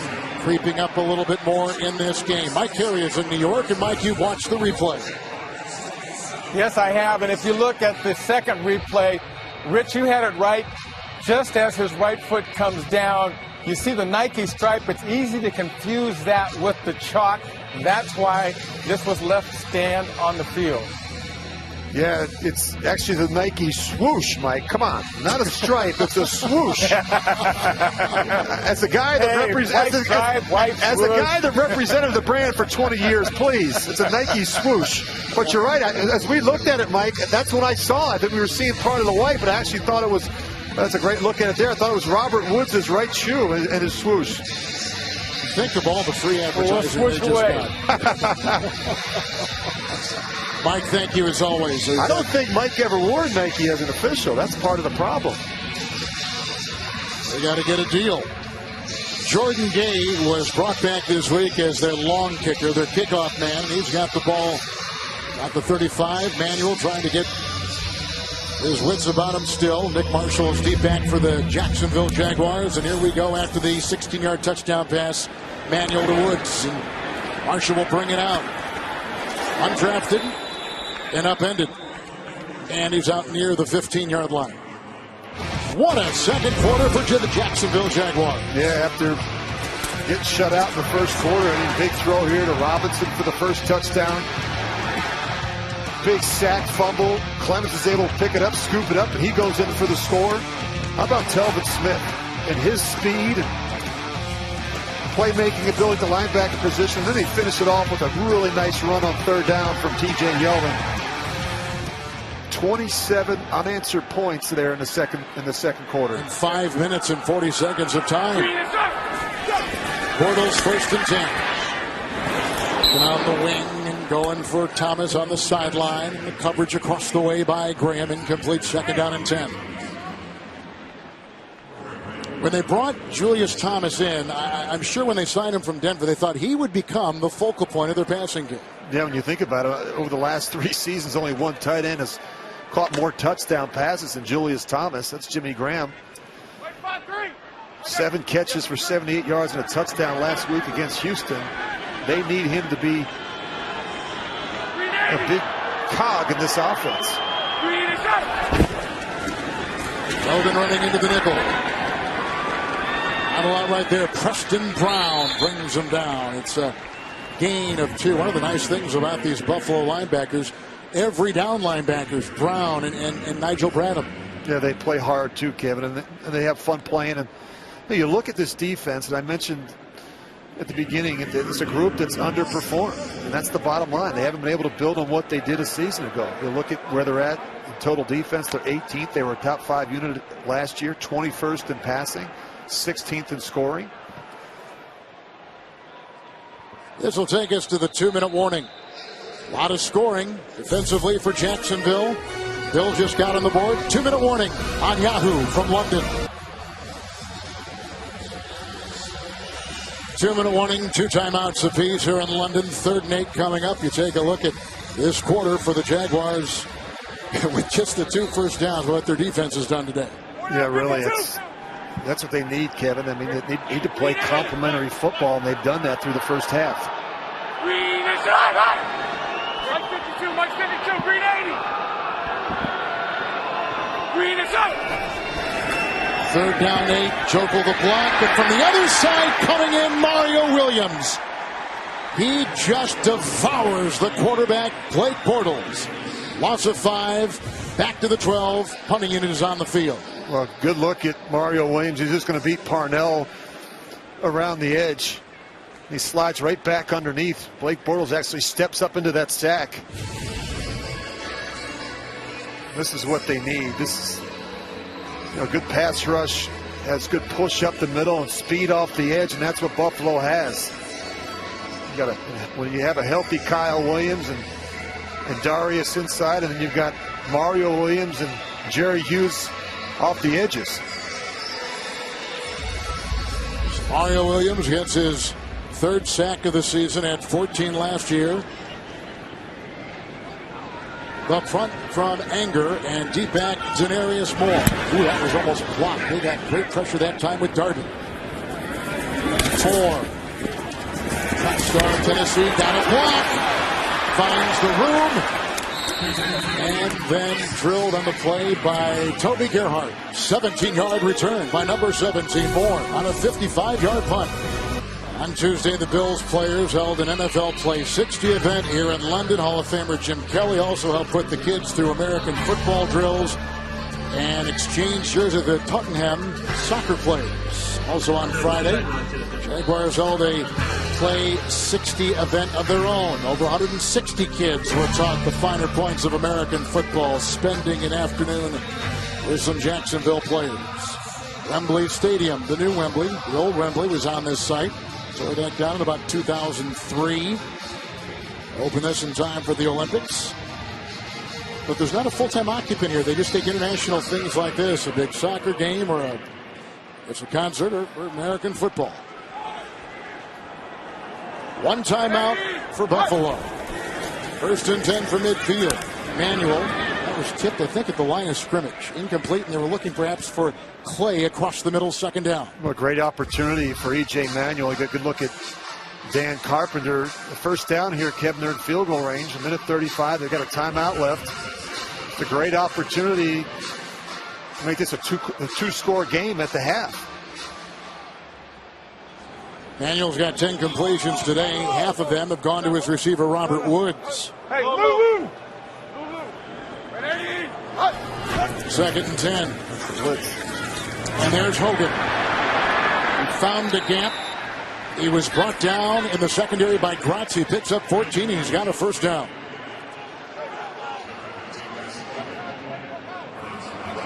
Hogan effective today. 3 catches, 30 yards. 1 timeout Buffalo.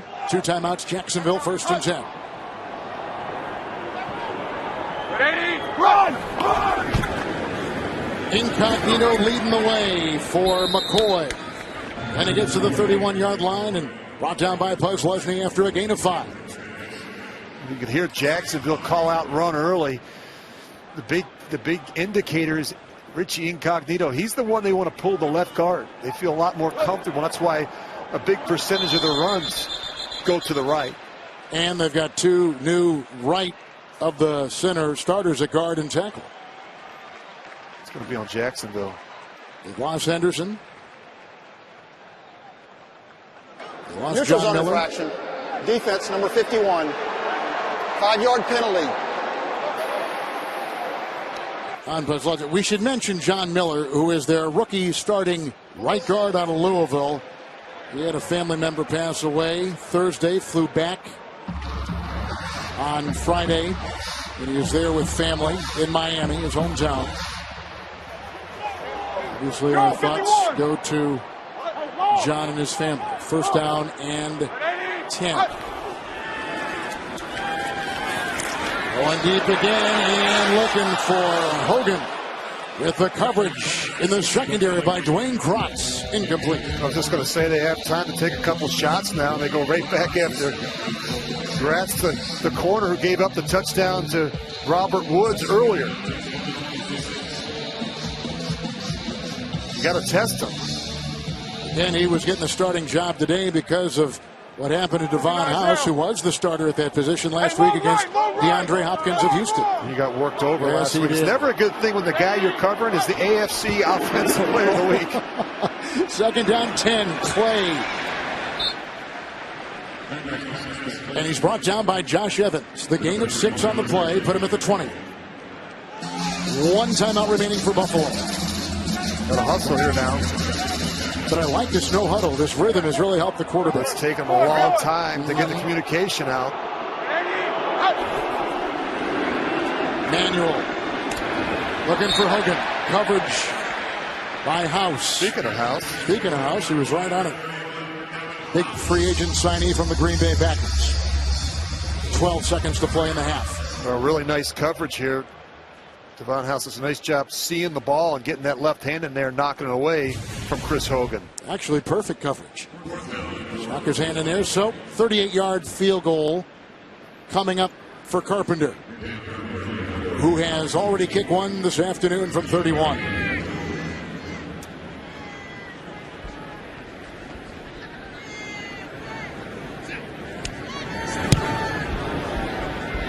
And that is drilled. And 3 more on the board.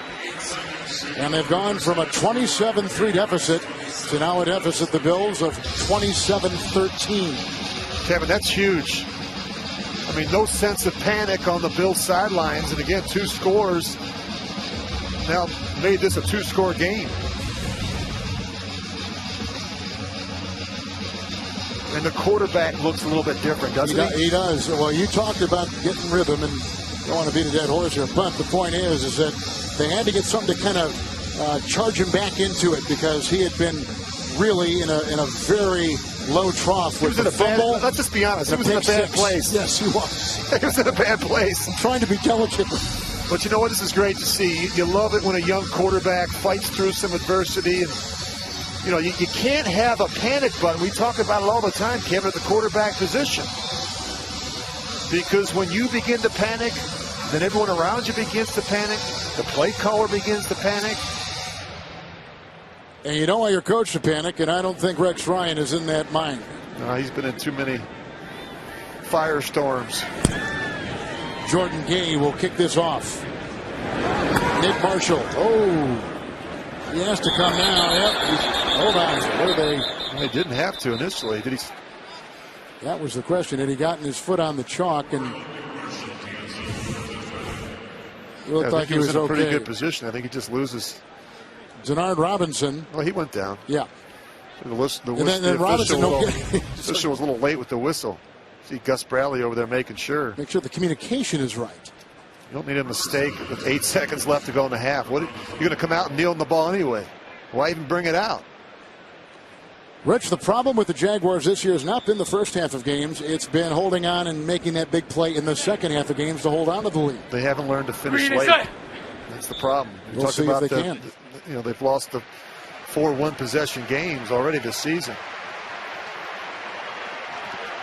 So a couple field goals by the Bills. Also a touchdown pass of 16 yards to Woods. And scores for Jacksonville, including a Clemens fumble return touchdown of 6 yards. Telvin Smith a pick 6 for 26. Yeldon with a handoff and a run of 28 for a touchdown. Jacksonville scored 27 points in 5 minutes and 40 seconds, and Buffalo scored 10 points in 2 minutes and 38 seconds. And that's how our first half looks here in London. with the Jacksonville Jaguars, who have lost 4 consecutive games, on top 27-13. Jamie is downstairs. Coach, a couple of firsts for you guys. First of all, 2 defensive touchdowns in the first half. How are you getting after E.J. Manuel so well? Well, I like the way we're playing. We're playing really aggressive, whether it's bringing pressure or in our coverage. Feels like the guys are playing the principles pretty well. But in terms of keeping this lead, what needs to continue to happen on offense? We're making foolish penalties. You know, a couple on offense that we had 3rd down conversions. And then this drive, we got to maintain field position on our special teams. Thanks, Coach. Good luck. Okay, thank you. Kevin. Thank you, Jamie. Just a reminder that Toyota halftime is coming up next. With our halftime score 27-13, the Jacksonville Jaguars. In the first ever global live stream of an NFL game on Yahoo, the NFL sending their signal worldwide from London.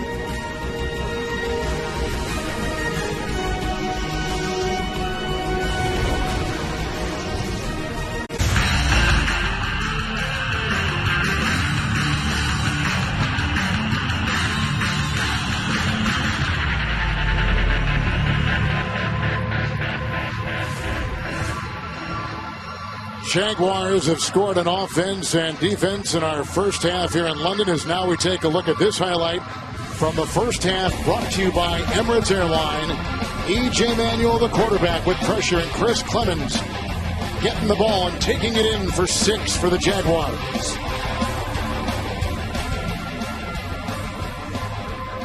And there's a look at Clemens on that line. Great to have you with us from London Wembley Stadium. Let's talk about what this Buffalo team needs to do to get back in this. Well, Kevin, I think they've got to build on the momentum they carried into the locker room with them at halftime. E.J. Manuel seemed to settle down a little bit. That's a good thing. I think defensively they need to be able to create some negative plays. You know, Jacksonville's got 3 takeaways. They need to be able to create some takeaways. And I think when you look at Jacksonville, offensively, they need more opportunities for Blake Bortles. The offense has only had 24 snaps.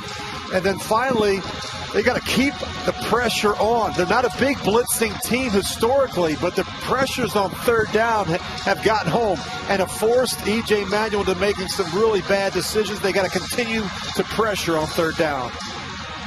Jordan Gay will be kicking off to Nick Marshall for the Jaguars.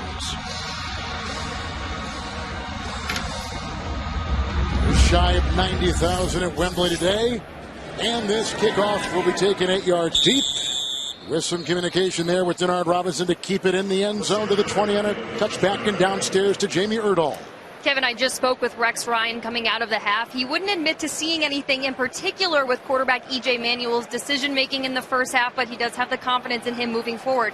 Defensively against the Jaguars, he complimented Blake Bortles on his patience thus far, but plan on seeing the Bills getting after him. But his last words to me, we're coming back. Jamie, thank you. This has been a Buffalo team that has alternated wins and losses. Losing last week at home to Houston. Jacksonville last week was working with the Texans and lost to Houston 31-20 in our first play in the second half with a tackle by Bryant. Yeldon is taking it for a gain of 5 to the 25-yard line for the Jaguars, and through 30 minutes of football, here are some of the numbers. Well, not a lot of plays we talked about for Jacksonville, but look at the points off of turnovers. The 3 costly turnovers from Buffalo, and it's a big reason why Jacksonville jumped off to the early lead. Yeah, Mike 22. Green 80. Green attack. Second down and 5. The tight end taken with the block. He gets by Duke Williams. He's chased by Preston Brown, and then forced out of Browns by the defensive back across the way, Corey Graham. 16-yard run by Yeldon, the rookie, and a first down to the 41. And Kevin, that could have been a gain of 1 or 2, and yet Yeldon, or even a loss of 1 or 2, and yet Yeldon's able to kick out of a couple missed tackles, or would-be tacklers. I like how this kid finishes runs. And he's shown some real versatility. A lot of young running backs struggle in the passing game. He has been very good so far for Jacksonville in the passing game, especially on 3rd down. With the 1st and 10 pass, and outside, and the twirling Julius Thomas gets it right in front of the defense of Duke Williams with a gain of 4 to the 44-yard line. Yeah, I'm surprised we haven't seen any players slip. You know, we were down in the field before the game. I thought it was a little wet. Guys were wearing their seven studded cleats, the screw-ins, most of them. But doesn't seem like anyone's really had a problem with the surface. Some of the players were saying that the grass was a little bit longer than you're used to. Thomas after his first catch, 2nd down 6. Yeldon blocked by Jacobs. 1st down run into the secondary, where he was brought down by the linebacker Brown. It's a gain of 9 to the 46. Jamie. Well, you guys mentioned earlier how they like when Richie Incognito pulls on that offensive line. He has been mindful on the sideline, both at the beginning of the game and the beginning of the half, to warm up, make sure he comes off the line explosively, because there is some slipping that's going on with some of these players. So watch that on the line in particular. Rich, you said that when you played, you used to look what the home team had in terms of what kind of size cleats, and that probably guided you. Yeah, but the problem is, who's the home? I mean, it's not like Jacksonville plays here every week. I'd come out in pregame warm-ups on the road and I'd watch and see what the players, the home team players, were wearing in terms of their shoes, their cleats. Charge timeout. Bortles takes a timeout. 30-second timeout. We'll go visit with offensive coordinator Greg Olson. Look at Gus Bradley. He was the defensive coordinator for Seattle. Now in his 3rd year. Well, I like what we've seen so far from Blake Bortles, Kevin. You know, he's the only quarterback in the league so far this season that's thrown for at least 300 yards and 3 touchdowns in back-to-back games. And, you know, he suffered through some growing pains last season as a rookie. He started 13 games, but I think he's shown that he has the ability to lead this team. And the biggest thing with him, he just needs to take better care of the football. That's the turnovers have been a concern. Is he reading the whole field? Is he reading a half of the field? What do you see when you watch? I think he's getting better. I think you talk to some Buffalo coaches, they don't feel like there's a lot of full field reads, but I think that's part of the evolution for a young quarterback. Brings it down, gets it out. Lewis hit by Corey Graham with a catch and run down to the 37-yard line, a gain of about 9 or 10. The one thing I like is his mobility in the pocket. He's got some suddenness to him for a bigger guy. Saw him last week against Houston, run all around and make a couple defenders miss. And can make big throws outside the pocket as well. Gain of 9, 2nd down 1. Gerhardt will gas that defense and find some room down to the 33-yard line and a gain of 3. This offensive line for Jacksonville, Kevin, they've done a nice job. Joko, Beatles, Wisniewski, Can, Parnell. What's interesting is their coach is the former Buffalo Bills head coach, Doug Marrone. Did a nice job with this group up front. You know, last year he took over an offensive line that gave up 71 sacks. Playing a lot better this year in front of Blake Bortles. 1st down 10. And down the sideline, hitting the helmet of Darby. Nice defensive coverage as they're going downfield for Hearns. 2nd down 10. I really like these two corners, Stephon Gilmore and, of course, the rookie Darby. These guys do a very good job playing the ball in the air. And they also do a nice job, Kevin, taking on some bigger receivers, some taller, longer receivers. Darby's getting accolades, too. Recognized around the league. 2nd down and 10. Yeldon cuts. And then brought down by Nickel Roby, who checks in. That's a gain of 6. It'll be 3rd and 4. It's amazing. Yeldon's almost has 100 yards, Kevin. 99 yards on 13 carries. He had a touchdown run earlier in the game, too. And they're popping downstairs. Sometimes it's not necessary to see a good hit. You can just hear it. Yeah, right. You felt a lot of those.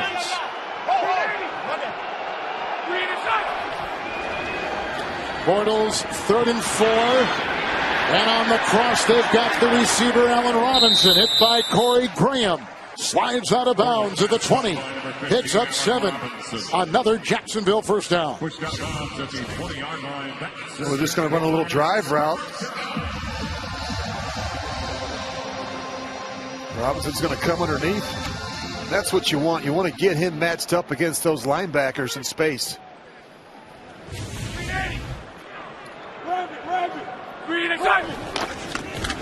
First down 10. And not much there, trying to squirm his way through.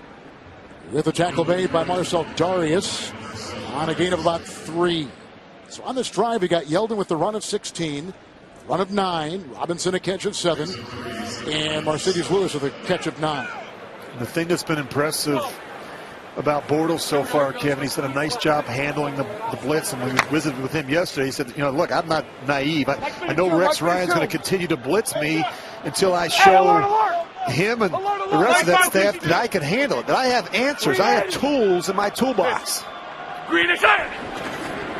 On the 11th play of the drive, 2nd down, and a tackle made by defensive back Corey Graham. He seems to have his hand on every player that is got the ball, either catching or running. It's a gain of 1 for Yeldon. Well, it's been a really nice drive. They started their own 20-yard line, 11 plays, 64 yards. Now they got to be able to finish it down in the red zone. Had their struggles down here. And talked to Greg Olsen, talked about being a disciplined team in the red zone. No sacks, no penalties, and certainly no turnovers. Into the nickel. 3rd down 6. Moves up. Yeldon. And he got the first down. Terrific catch and a good read by Yeldon, seeing his quarterback in trouble. A pickup of 9. It's 1st and goal, Jacksonville. This is a really nice job. I'm going to draw it real quickly. Check out Yeldon. He's right here. He's initially going to block. They don't come. He gets out, and then it's not there. He still makes himself available. This is a really good alert play by the young running back. He gets out. He got an opportunity to get it. Now it's not there. Look at him just keep himself available right there and be quiet on the boundary. That's a terrific play by T.J. Yeldon.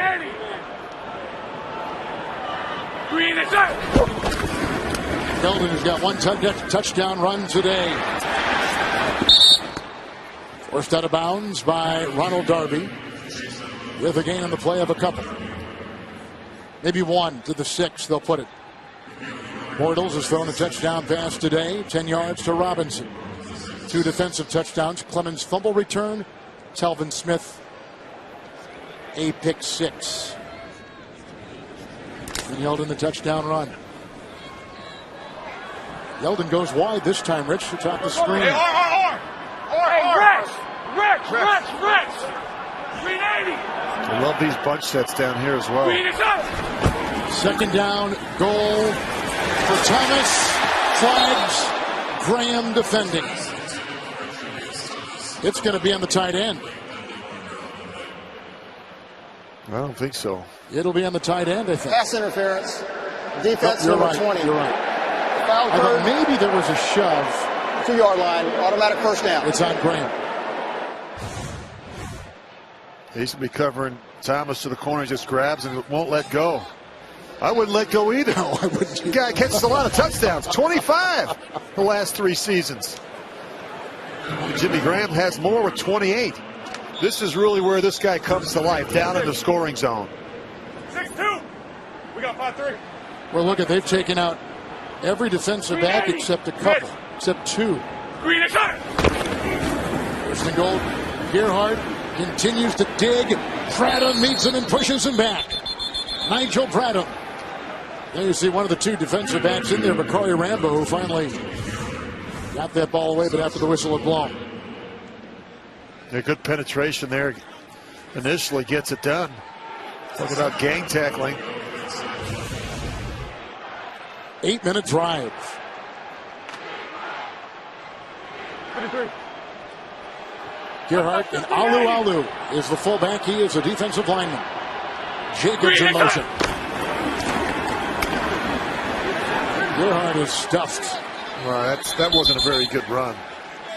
Stephen Charles among a couple on that defensive line. He's just going to run right into the back of his offensive lineman. I mean, if he can just veer to the right a little bit, I thought there might have been an opportunity there. At some point down in this part of the field, Kevin, you got to knock somebody back. Hey, if I'm 1-5, this is 4-down territory for me if I'm Jacksonville. This will be the 7th snap inside the 20. Gerhardt. Oh, what a great play. Wrapping him up. And on that line, there was Carrington.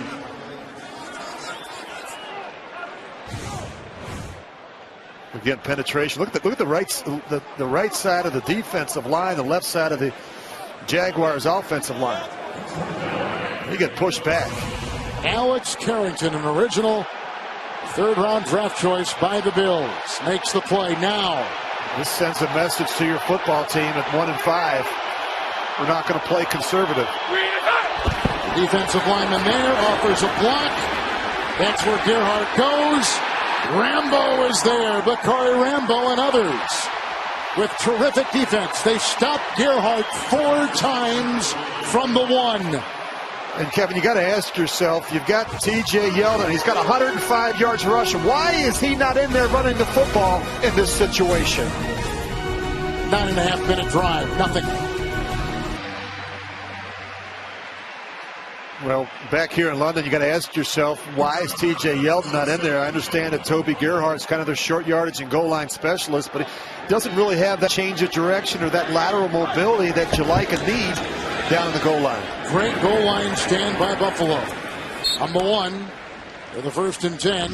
That's Gregg. Chris Gregg with his 2nd reception today in a pickup of 6. They put him at the 7. That was a huge goal line stand by Buffalo, Kevin, as you mentioned. Jacksonville goes 17 plays, 79 yards. They chew up over 9.5 minutes, and they come away with nothing. Hey, quick, box. What? Jacksonville on their base. Ready? Fake on 2nd and 4. Manuel being chased by Scuda. Got the first down. Good run right there out to the 12. A gain of 5 and a first down for Buffalo.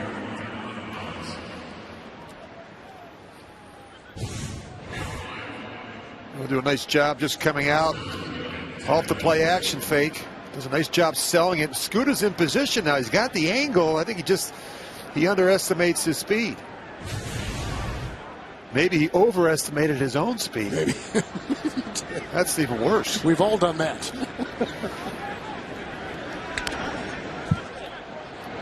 First and 10. Hey, go, 55. Ready? Manuel. Picked up outside by Clay. He's upended outside by Aaron Colvin in the secondary. Gain of 12 and a first down as they wrapping up some ankles here. A lot of short and intermediate throws. We're trying to get the ball out of the hands of E.J. Manuel quickly. But what you're not seeing, Kevin, is them puncture the ball down the field. And that's not surprised when you don't have Sammy Watkins and Percy Harvin out there that can really stretch a defense vertically. McCoy 1st and 10. They pull incognito, and there he goes with LeSean McCoy to the 35. Brought down by Scuda, picks up, looks like 9 on the play. You just forget how good of a runner this guy is. Since 2010, no player has rushed for more yards than LeSean McCoy. When you think about Marshawn Lynch, Arian Foster, Adrian Peterson, Matt Forte, over 6,300 yards. That's some pretty good company. Indeed it is. Manuel Hogan drops it fallen. First down throw. Slants down to the 46. He picks up 12. Jamie downstairs. Kevin, quickly, Zane Beadles on the sideline for the Jags right now. He's getting his right foot looked at. It's a foot sprain from the team. He is questionable to return. Well, they've already lost Linder on that offensive line for Jacksonville. 4 first downs. Last 4 plays. Everybody's had a hand in it. Nice spinning move by Heron. Corkscrews his way for a gain of 4, and he's up to midfield. So Gregg gets 1 for 6. They must be having problems with the communication system. Kevin, the last couple of plays, we've seen E.J. Manuel have to run over the sideline to get the play from Greg Roman. It's not what he needs right now. 25, girl. 2nd down 6. Block from Glenn. Woods, he'll corkscrew to the 40. Hit by Gratz, and they're working on him. It's a gain of 10. McCoy ran one for 10. Clay caught one for 12. Hogan caught one for 12. Manuel ran one in a first down for 5. The rhythm again picking up. Yeah, he looks like a different player now. You see there the frustration from Greg Roman. He's having to literally call the plays into E.J. Manuel after every play as he runs over to the sidelines. 4 plays of 10-plus yards on this drive for the Bills, which started at their 1. To McCoy, looking for Hogan. Flag is down. Manuel running out of bounds. About the 38-yard line. Gain of 3 yards on the play. Illegal use of hands to the face. Defense number 90. 5 yards penalty added to the end of the run. Automatic first down. Andre Branch.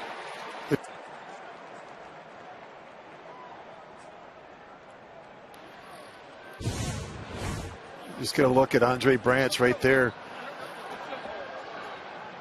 He's going to take Cordy Glenn and he's going to push that face mask all the way back. Hey, boy, 55.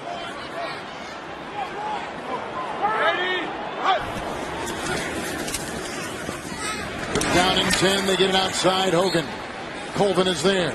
Down to the 28 of Jacksonville on a gain of 5. And Kevin, E.J. Manuel's anticipation and delivery so much better. I mean, he looks like he's really found his rhythm. Looks like the offensive coordinator, Greg Roman, has found a package of plays that he feels comfortable with in the offense. Rich, when one side loses their communication, doesn't the other side have to stop as well? Yeah, usually that's what happens. Now, I don't know if it's just E.J.'s helmet or the whole side, the whole system that's gone down between the booth and the sidelines. McCoy, 2nd and 5, blocked by Incognito. McCoy is in the open, and he's down to there's a flag, a late one. Penalty will go on Josh Evans. The gain to the 12. A pickup of 16 by the elusive McCoy. He had a run earlier on this drive of 10.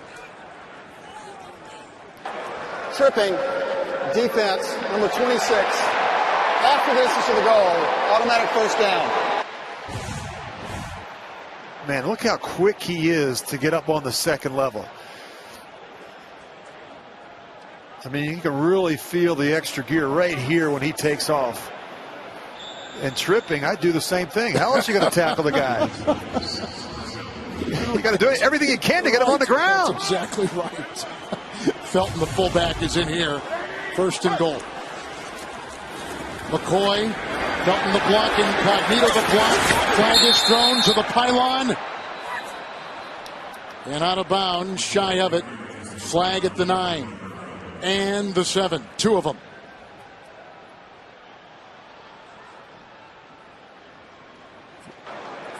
There are 2 fouls on the offense. Illegal shift on the offense. 2 men moving prior to the snap did not reset. An illegal formation. Offense number 71 was on the end of the line. That penalty is declined. It is a 5-yard penalty for the illegal shift. First down.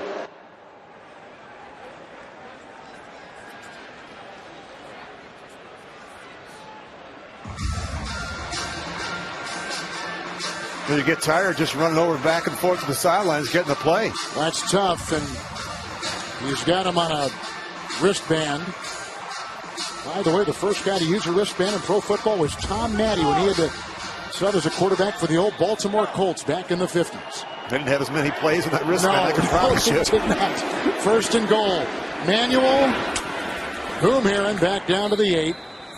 And Puzzlesny was down there. Calvin Smith with a gain of 3. That takes us to the end of the 3rd. Jaguars on top, but the Bills are marching on Yahoo. Buffalo is down 27-3. They got back in this with a 16-yard touchdown pass to Wood from Manuel, a 31-yard field goal. And they're marching here again as we start the 4th quarter, down 27-13. Kevin Harlan, Rich Cannon, Jamie Erdahl, our producer Ken Mack, and our director Mark Grant in London, Wembley Stadium. Close to 90,000 here. 2nd and goal. You see who's on the field for the Bills.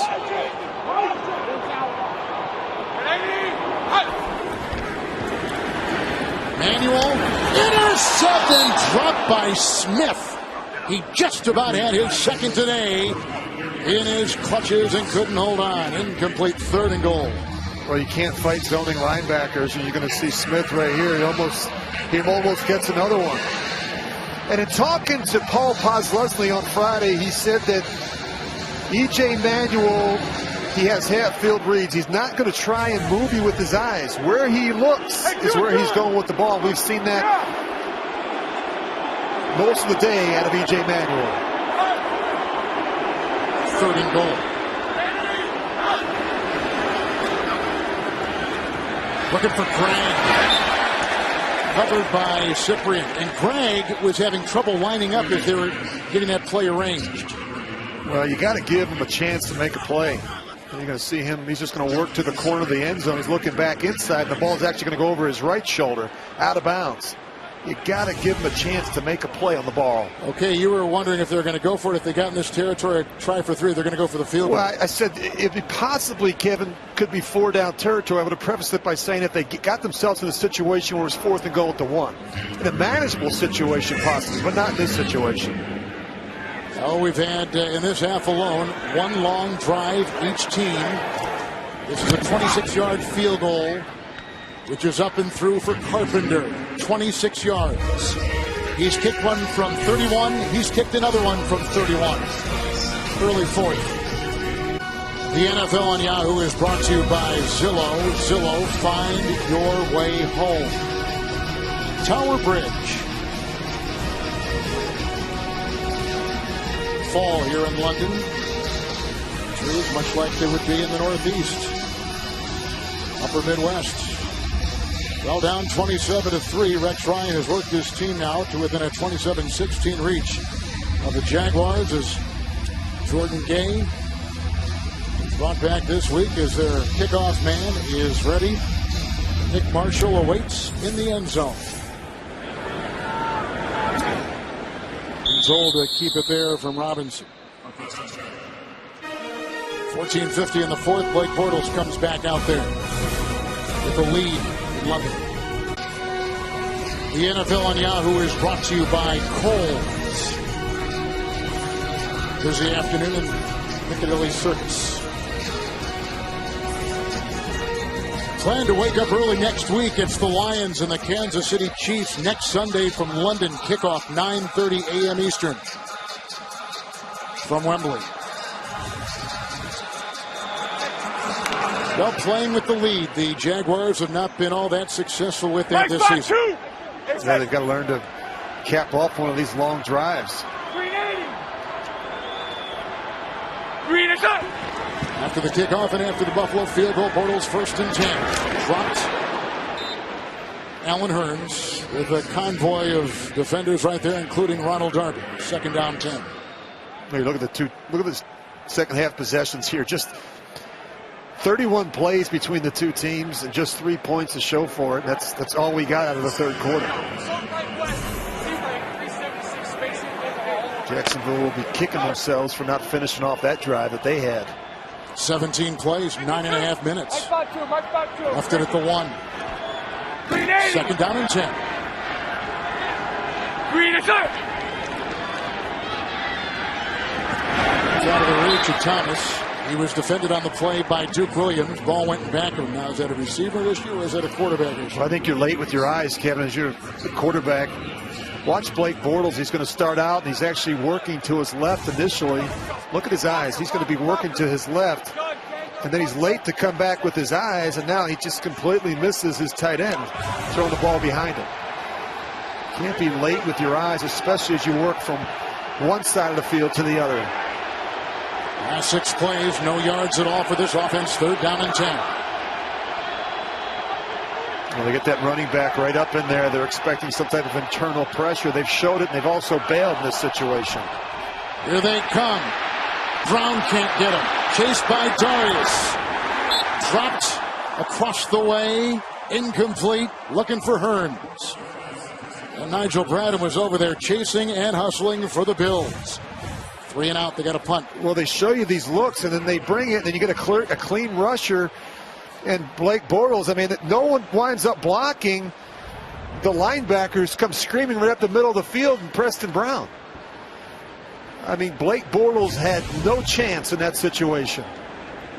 You see the awaiting Denarius Moore. It's a couple times now they've run a player on the field late in a special team situation. You're right. Anger to punt. Got some air under this one. Here comes Moore from the 31. Hang time of 4-6. Got by the first wave. Gets a block. Cuts inside. There goes a flag. And there goes Denarius Moore, who is brought down on the play by the punter. Anger got him. A return of 30 on a punt of 49. And the flag is down. During the return, illegal block in the back. Receiving team number 58. 10-yard penalty. First down. Randall Johnson picks it up. Terrific talk the other day with Rex Ryan. We began this game talking about how his defensive players, Rich, had vocally, publicly criticized his defensive scheme. And Rex, we've got to take a long, hard look at what we ask our guys to do. So he even conceded maybe it wasn't the right time at certain times to do what they did last week. Well, they did something they normally don't do last week against Andy Dalton and the Bengals. They had some three-man rushes, and you got guys like Mario Williams dropping in space, and that's not what they're comfortable doing. That's not what, I should say, it's not what they're paid to do. These are guys that want to rush the passer and create havoc, and I think we're seeing a lot more of that today from Rex and his defense. A lot more four-man rushes and even some 5- and 6-man pressures against Blake Bortles. Base defense, first down and 10. Manuel wants some depth here, and he's got it. Robert Woods, 15-yard pickup down to the 45-yard line. Devon House was there, and a first down for Buffalo. We were talking earlier in the game, Kevin, about the lack of anticipation. This is terrific. This ball actually comes out of E.J. Manuel's hands long before Robert Woods even comes out of his break. He's really thrown the ball a whole lot better since maybe the middle of that second quarter. We keep telling you about the right side of that offensive line. New Urbeck is in for John Miller, who's got a family situation. Quanjo is in for Henderson. These guys have held up well. First and 10. McCoy brought down by Roy Miller. The two top receivers are gone. Kyle Williams is gone. That's tough on, Greg Roman, the offensive coordinator. I mean, I know he's frustrated because they just haven't been able to develop any continuity with the offense because of all the injuries. You're without your starting quarterback. You've got the running back that's been out. Now you got your backup running back that's out, Carlos Williams. We talked about both receivers that are out. Now you lose the right side of your offensive line. You try calling plays. Not to mention your starting quarterback's gone too. This is McCoy. Tripped up by Telvin Smith as he crosses the 40 and down to the 36 and picks up 6, bringing up 3rd and 1 for the Bills. LeSean McCoy is a tremendous competitor. He just loves playing football, loves being in these situations. And I think in critical situations, Kevin, it's important to think of players and not plays. I'm thinking about getting the ball to LeSean McCoy. The other guy I have to get involved a little bit more is Charles Clay. He has just 3 catches for 26 yards. He's been very quiet. McCoy, 17 carries, 69 yards, 3rd down 1. And there go flags. That's bad. False start. Offense number 60. 5-yard penalty. 3rd down. Urbeck, who has appeared in every game this season. First start was a couple weeks ago. Second start today. They just can't do it. The mistakes are magnified when you've got so many players out. In a very manageable situation, now you get a false start penalty and you find yourself in a 3rd and 6, 3rd and 7. 3rd and 6. Manuel looking for Hogan with the coverage on Gratz. Oh, they got away with one there. Yellow on the field. 4th. Oh, there is yellow. Now they called it right here. Roughing the passer. There's a passing. Yes, it was roughing the passer. 2-yard penalty. Automatic first down. Roughing the passer was the call. And that is called on Andre Branch. Well, this one comes out on time, too. He just gets it. Oh, right there. Yep, if you get anywhere near the helmet or head of the quarterback, Kevin, they're going to throw that flag every time. Branch not at all happy about it. Nor is Gus Bradley. First and 10, 26-yard line of Jacksonville. It's a big penalty to keep that drive alive. Manuel, McCoy. Bortles chases. What a block by Woods. Look at McCoy. Fumble. Flag. Another. It was recovered, they say, by Evans. It's going to be on Buffalo. Boy, McCoy was in a grip. He got hit. He got throttled. He did. Personal foul, illegal peelback block prior to the fumble. Offense number 10.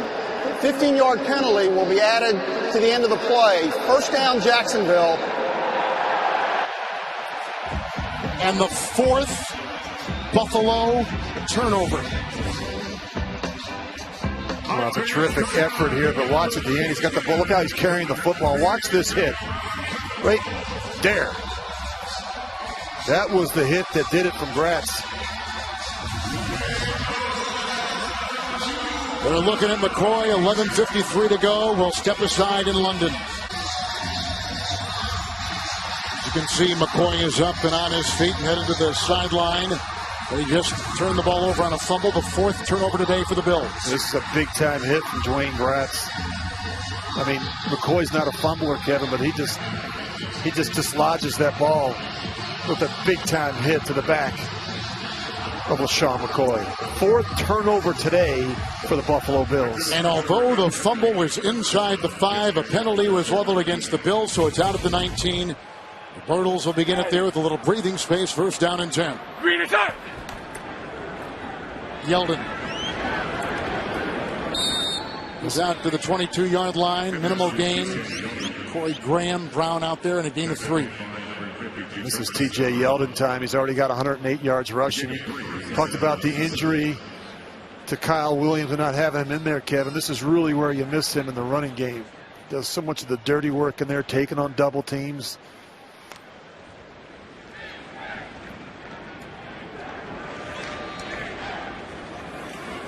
Second down, 7. Green is up.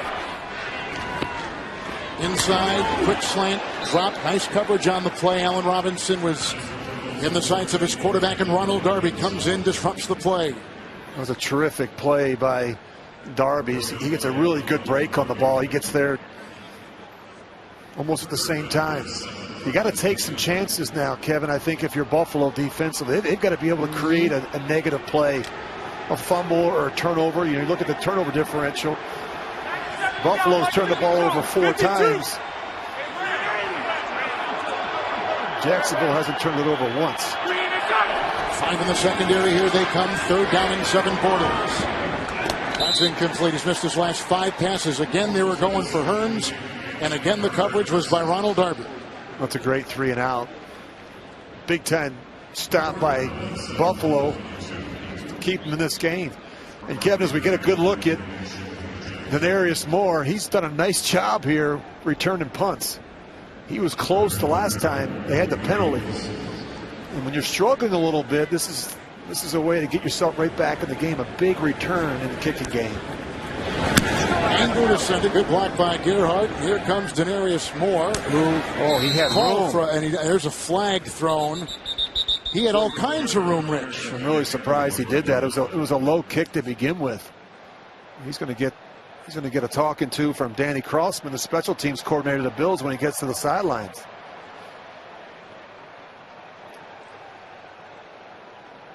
Flag will go on the Jaguars.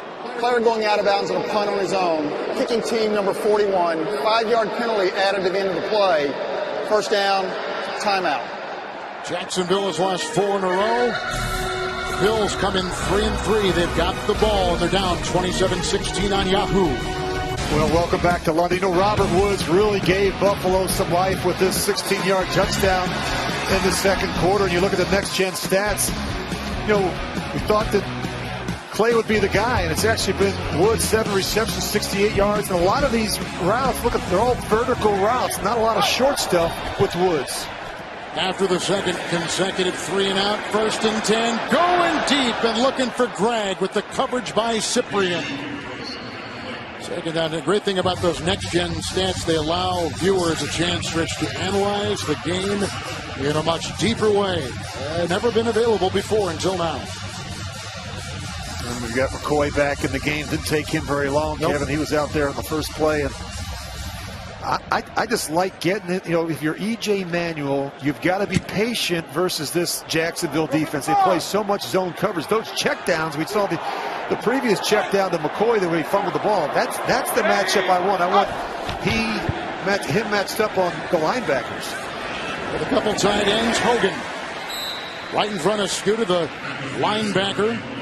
There's a matchup you're looking for out to the 47-yard line, close to a 10-yard game. We'll call it 9. So it will be 3rd and 1 for Buffalo.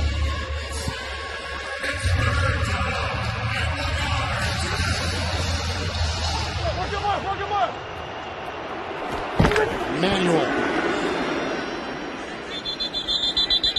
Well, the one official on the far side looks like he's giving it to us. It'll be close.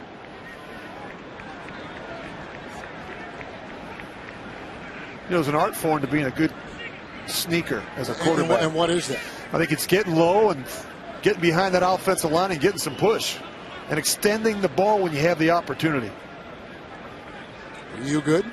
That was okay. Yeah. You know what was really good was John Elway. He was terrific. He was a bigger quarterback. And what he would do is he wouldn't go in that A-gap between the center and the guard. He'd go outside. Brady's good at it. He is good at it. 1st and 10. He's good at some other things, too. McCoy. Like throwing the football, maybe. Cyprian. You can't miss that throw, Kevin. You know, when you throw it to the backs, you got to put it on them. You got to give LeSean McCoy a chance to make a play in space. Look, he's late with his eyes, and now he just flicks it out there. Put it on him. And you always say a quarterback has got to trust his eyes. You got to, and you got to see out in front of throws. That's been a problem a little bit today for E.J. Manuel. Aaron is in. Give it to the back. He's right there. Dropped by Clay. Knocked away by Evans, perhaps. Pushing after the play. Separated. 3rd and 10 coming up. Pushing was away from the ball. Clay, this is what you want. Got to make that catch. You're getting paid too. E.J. Manuel's trying to make a throw. You got to make those plays. And Clay has been quiet. You know, part of the problem is, Kevin, you don't get these guys going early in the game. You don't get in a rhythm. Woods has caught 7 Manuel passes. He's 21 of 38. With a couple of interceptions and a touchdown. 3rd and 10. Ball is stripped. It's loose. Stripping it inside was Clemens. It's recovered by Buffalo. It's 4th down. Chris Clemens and Branch have been active. Kevin, you can't be asleep at the wheel. Where the pressure's been showing up? They've been pressuring on 3rd down. Talk about the importance of ball security. Terrific job by Andre Branch stripping the ball from E.J. Manuel. Branch missed the first 3 games with the knee injury. Debuted this season back in week 4 against Indianapolis. Fine situation for Colton Smith. Walters lets it bounce. And it is down by Marcus Easley at the 3. 56-yard punt by Colton Schmidt, whose best game up until today was against the Giants. The NFL on Yahoo is brought to you by CiCi's Pizza. Better believe it. The Buffalo Bills came into today 3-3, alternating wins and losses. They lost last week at home to Cincinnati. In the East, with the big one brewing in Foxborough today between the 5-0 Pats and the 4-1 Jets. You can see where this ranks for Ryan. We're early in the season, nonetheless important. Yeah, they're in 3rd place behind the Jets and the Patriots, Kevin.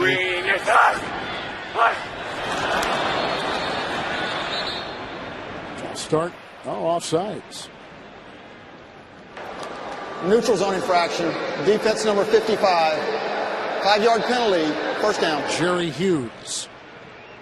And going back to that schedule and that record, you see Hughes, he's just going to jump the gun a little bit. Can't get back in time, but at 3-3, they lose this one. Buffalo, they're certainly not going to help their chances in that division. Of course, Consider they haven't made the playoffs in 15 years. Problem. First and 5. Purnell with a lingering block, and Yeldon to the 12. Gain of 4.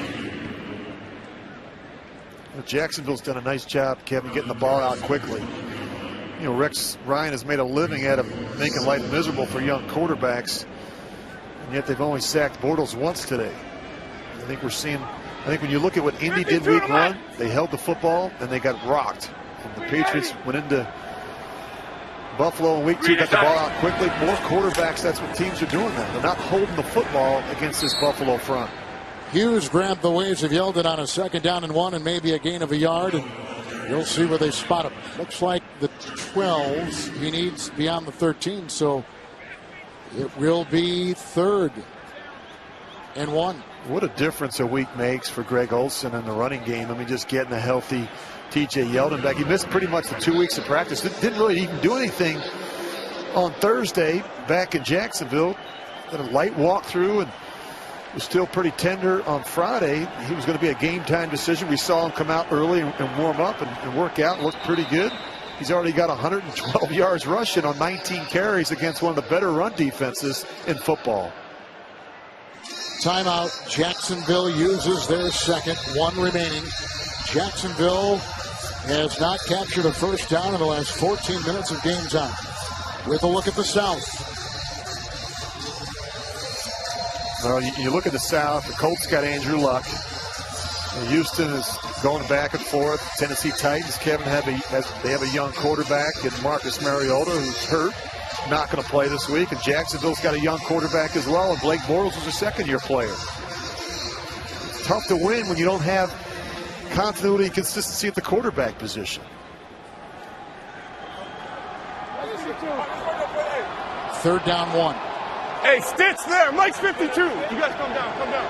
Stitch 52. 380 to 53. Alu is the fullback. He gets the call. Grinding and pounding his way, and that defensive line looks to have stopped him again. He didn't get it, Rich. It's 4th down. That's a little unusual, isn't it? Give your defensive lineman the ball in a short yardage situation, but he goes in there with a full head of steam, doesn't he? He has caught a pass. That was against Miami earlier in the season. They threw, in fact, to him last week, and it was incomplete. He's holding on to that ball, isn't he? He's got 2 hands on it. Look at it. He's holding on for that. Look at for dear life. Huh? Bradham in that avalanche of white jerseys coming in there to stop him. That's his first carry. I think he's going to be just short. He looked like a rugby player, which they've got a bunch of them here in London with the World Cup of Rugby. Missed it. We've had 2 consecutive 3-and-outs, and Jacksonville will bring their punting unit onto the field. How about this, Kevin? Jacksonville's been stopped on 6 plays where they needed a yard or less. 6 plays. You talk about the importance of situational football. How about short yardage and goal line offense? Yeah. It's been bad. You give the ball to Toby Gerhart. You give the ball to Alu. How about giving the ball to TJ Yeldon? That's what I would do if I was calling plays for Jacksonville. Remember, they're giving it to Gerhart here, and he got stranded at the 1. He had 4 consecutive carries. I should have been a play caller. I know you wasted my time up here in the broadcast. I think some people would like you to. A play call. You've been offered, and you've said no. Anger to punt.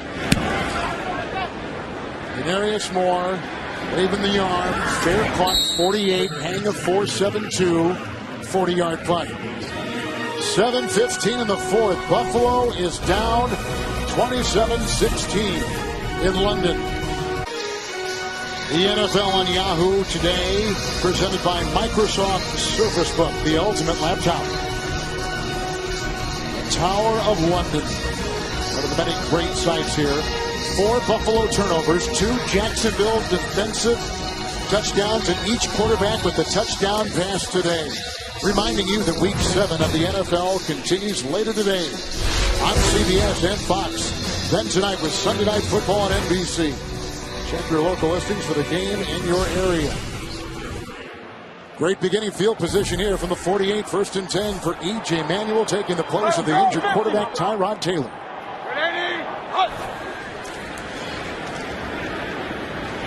Good time. Now it's gone, and there he goes.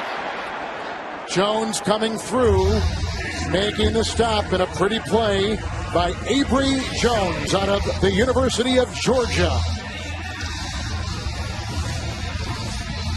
You're going to see him right here. And the protection is plenty good. You get a double team on Jones. And this is 1st and 10, Kevin. You got to be smart. If it's not there, throw it away. Loss of 6. Manuel here going deep, and he's got a receiver. It's Easley. Touchdown!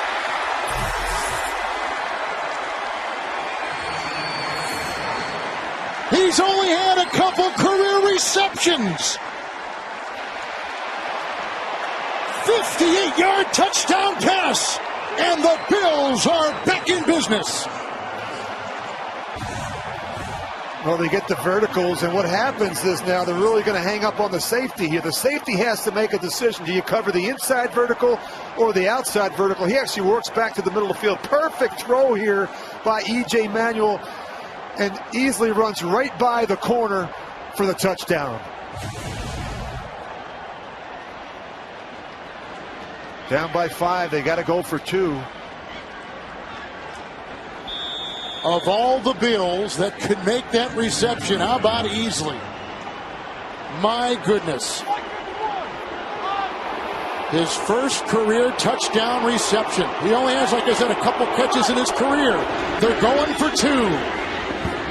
Manuel. Give him a chance. You got to throw it to somebody. They're going for Greg, who was pushed, and that will be a flag on Gratz. In the end zone as they were going for Greg. Greg and Gratz. Defense number 27. Half the distance to the goal. Repeat the try. That's why you throw it up. At least give him a chance. Something good will happen. Kept a little surprised they rolled E.J. Manuel, right-handed quarterback, to his left. You could have spotted the ball on either hash, and they choose to move him to his left. This is a very difficult throw. In fact, it's into the boundary. Good alert play there, though, by E.J. Manuel at the end, at least throwing it up to his tight end, Chris Gregg. Now they got another shot here at the 1-yard line. Could run it here with McCoy. That's what I would do. McCoy. He was grabbed by Post. Wasn't he? He gets in for 2. He gets in for 2 with the extra effort. LeSean McCoy. 3-point game, 6:33 to go. But who would have thought that Marcus Easley would come up with this huge play? Buffalo with 21 unanswered points. It's a terrific effort, Kevin, by McCoy. He's going to get hit in the hole by Postlesny, but he's got the wherewithal to extend the ball with 2 hands and hang it over the goal line. McCoy gets the 2 easily on his 3rd career catch. And his first in the last couple years, known more for his special teams, comes up with his first touchdown reception, 58 yards, and a new game in London. Isn't it amazing? You know, at one point this game was 27-3. You and I were talking about maybe this one's getting away from Buffalo.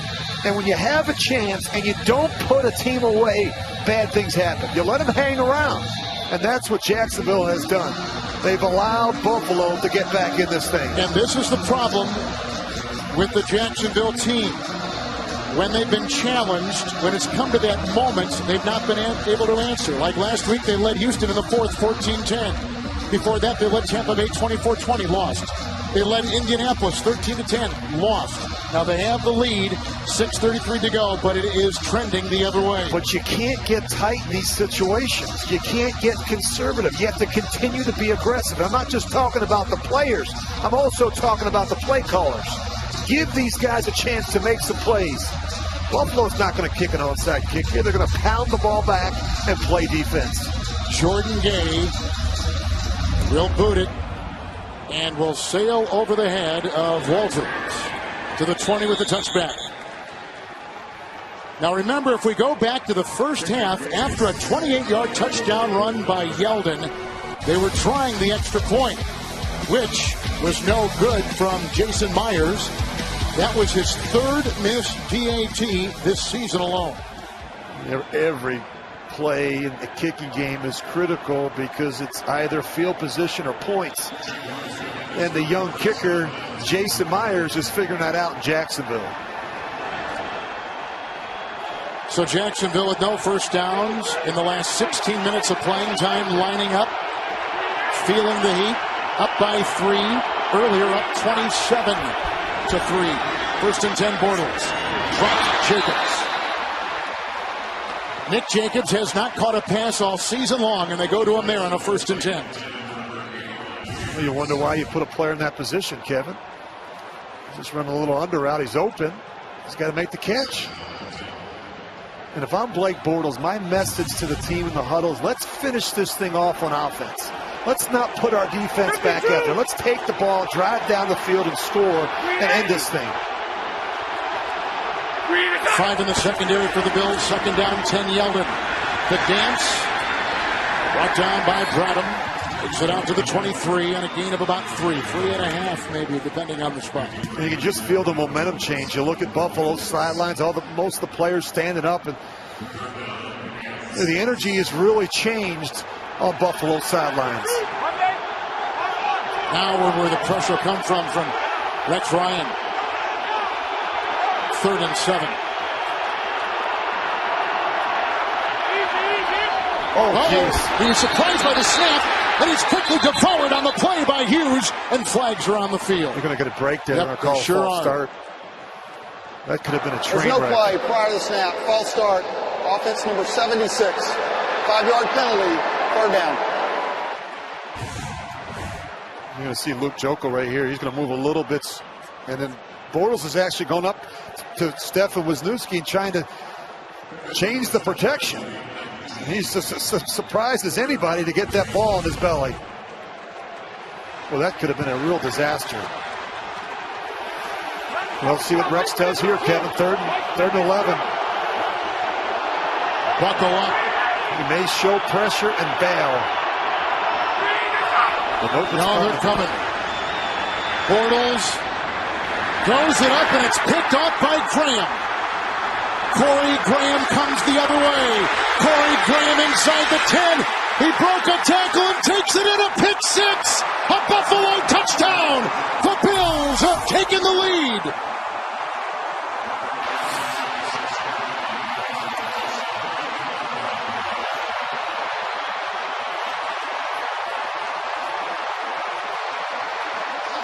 Flag in the end zone. Sportsmanlike conduct.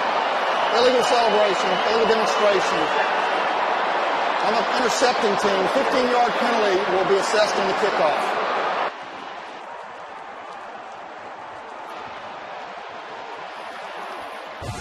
Well, Allen Robinson's going to run the in route. Blake Bortles thinks he's going to go to the post. The problem is he doesn't feel the near safety. And the near safety never retreats to the middle of the field. Corey Graham just hangs out on the hash. And Blake Bortles never feels him, never sees the throw. Late throws down the middle are never a good thing for a quarterback. Boy, you just can't make that play in that situation. 27 unanswered Buffalo points.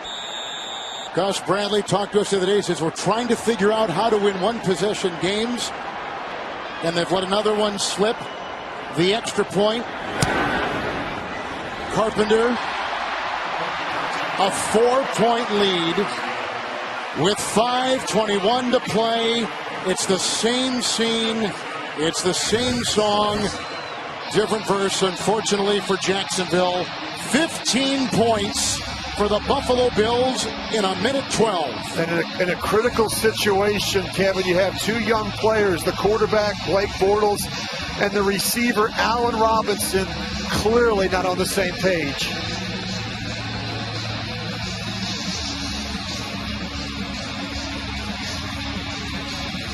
Well, you know, the excessive celebration is another mistake for Buffalo, Kevin, a team that's been penalized more than any team in football. Now they'll be kicking off from the 20. And now you're going to give Jacksonville great field position.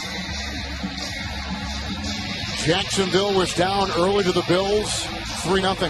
Then they scored 27 unanswered points. So Buffalo down 27-3. has come back to score 28 unanswered points. And remember now, we saw E.J. Manuel get off to a really rocky start, but keep his poise and kind of battle through some adversity. We're going to find out a lot about Blake Bortles here in the last 5 minutes. Can you flip the page? Can you come back from a bad mistake? With the kickoff by Gay. It'll be grabbed eventually, scooped in here by Walters. And he is down about the 16-yard line. And remember, on top of all this, at Jacksonville with just one timeout left. 5:19. Buffalo has 3. Bortles and the Jaguars are down by 4 after leading. There's a player down for the Bills. That's Alex Carrington.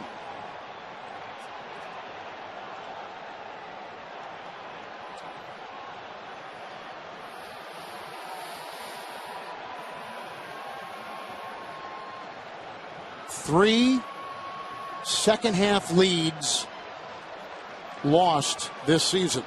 Well, you check out Blake Bortles' numbers, Kevin. They haven't been great. 9 of 23, 107 yards, touchdown and interception. You got to get him going here now. I mean, you don't have to come out here throwing it. You've got plenty of time. The guy you can't forget about is T.J. Yeldon.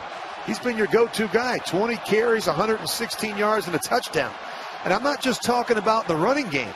Don't forget about T.J. Yeldon in the passing game. The player down, I incorrectly gave you the name Carrington. It was Boom Herron. And he gets off. Good to see him on his feet. Don't forget, too, the goal line stand in the third quarter when the score is 27-13. Huge by Buffalo.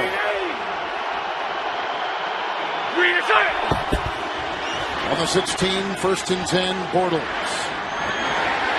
And he finds his receiver, Allen Robinson. Gilmore, the tackle, and the move takes him to the 36, and he picks up 20, another first down. And they come right back to him. I love it. You see Stephon Gilmore is in a bail technique. Robinson is wide open. Really nice job there by Greg Olsen. Not being conservative, not running the football on first down, giving Blake Bortles a chance to get back on the saddle. Allen Robinson today, 5 catches and 80 yards with a touchdown. First down in 17 minutes. 1st and 10. All the way.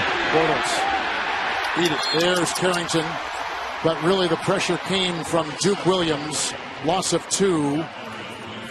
You got to understand the situation in the game. You know, throwing the ball away on first down is not the end of the world.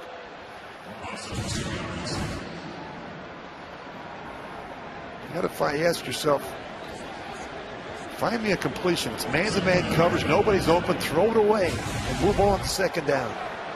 You under gun? Gun. Hey, 53, loosen. 53, loosen. 2nd and 12.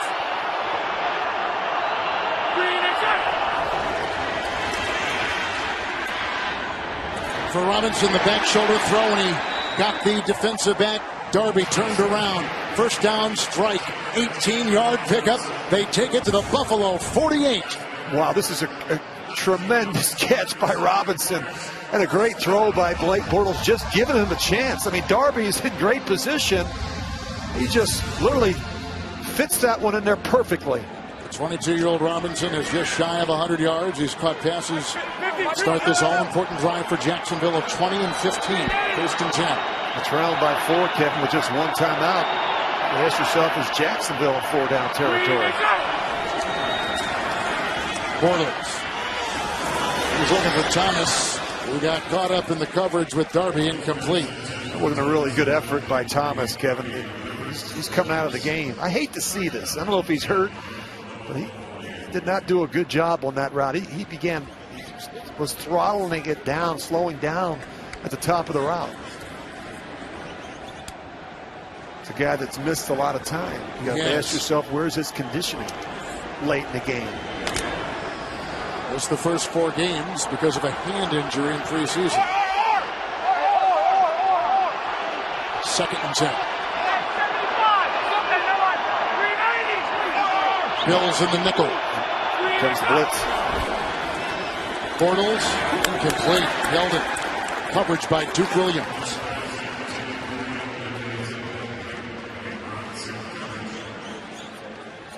Well, the missed extra point, which we just showed you earlier, is obviously looming large now.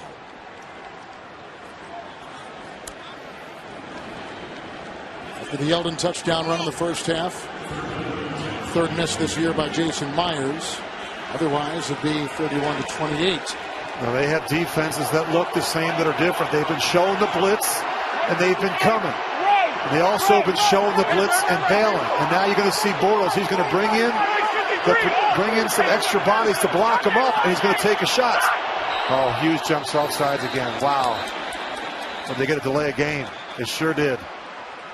Delay of game, Jacksonville. The play clock expired. Delay of game, offense. There's no foul for a false start or the offense offside. 5-yard penalty. Now it goes to 3rd and 15. You can see the play clock there. And again, Bortles trying to get the communication out. They don't get it off. The one guy that was looking at the play clock was Jerry Hughes. Blake Bortles wasn't. The play clock is way up high here in the stadium. It's not in the vision of the quarterback. As a quarterback, Kevin, I never like to leave the field. See how high that is up there in the end, that end zone? Really high. Sometimes tough to find. 3rd and 15. And outside, incomplete. Flag is thrown. Nickel Roby was over there covering Brian Walters. Jacksonville, by the way, in the second half has been penalized 8 times. Pass interference. Buffalo. Defense number 37. Is going to pick this up. Automatic first down. And that keeps the drive alive. Well, that's a critical mistake in that situation. You got him in a 3rd and long, and Roby's in great position, Kevin. This is an example of a cornerback just panicking. You're right there. He's actually trying to make a play on the ball. I don't know if I agree with that. I don't see him pushing. He's trying to catch the football. He's got just as much right to the football as does the receiver. 17-yard penalty in essence, and Bortles, who is 2 of 11 through the air in this 4th, 1st and 10. Big hit by Preston Brown, leveled on Brian Walters with a gain of 5 to the 31. Well, it's definitely 4-down territory, and Blake Bortles has to understand that. You don't have to get it all in 1st or 2nd down. Even in a 3rd down situation, you got to know that you got 4 downs. Greg Olsen has to tell him that in his headset.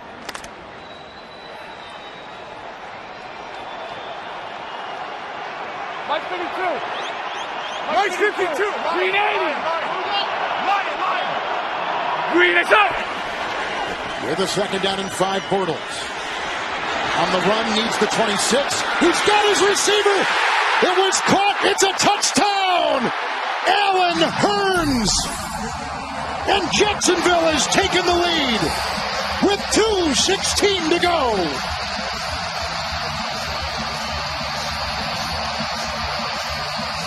Question is, Kevin, is he in bounds? It was an unbelievable effort by Allen Hurns. And a really nice throw on the move, moving to his left from Blake Bortles. Question is, does...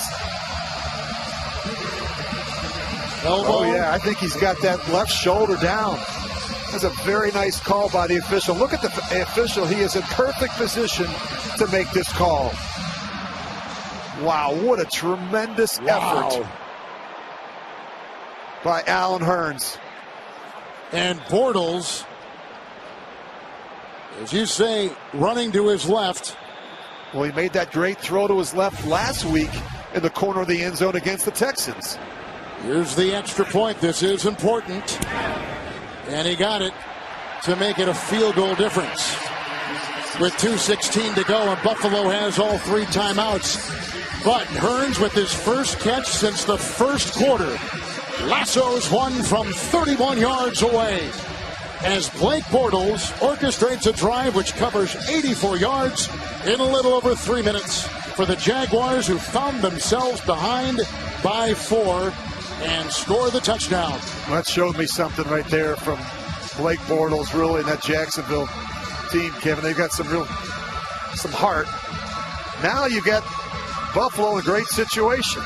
You've got all 3 timeouts left. You've got 2 minutes and 16 seconds. You got the 2-minute warning.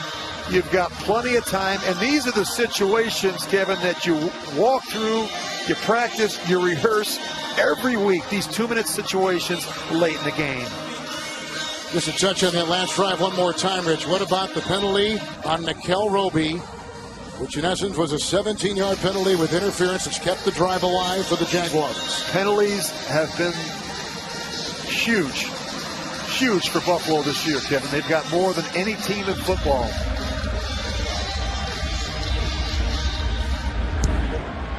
The ensuing kickoff by Myers. Heron, who we just saw walk off the field under his own power, back out there, retrieves that, leaves it in the end zone. Man, what a wild fourth quarter it's been here in London. Really nice throw here from E.J. Manuel to Marcus Easley. Bortles, he comes back and makes a poor decision. Throws the ball late down the middle. Corey Graham's able not only intercept it, but return it all the way for the touchdown. And then Blake Bortles, as we just saw, brings his team back on a 7-play, 84-yard drive, capped off by the touchdown throw to Allen Hurns. 3 timeouts, 1st and 10 Manuel. Woods scooped it. He got it right in front of Grotz, and the gain to the 26 and a pickup of 6. We're just going to take the 2-minute warning here and talk about it.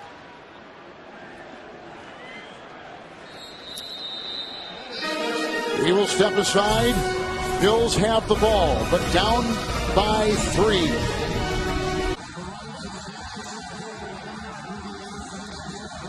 We're at the 2-minute warning, and Jacksonville has come back. We're down 31-27.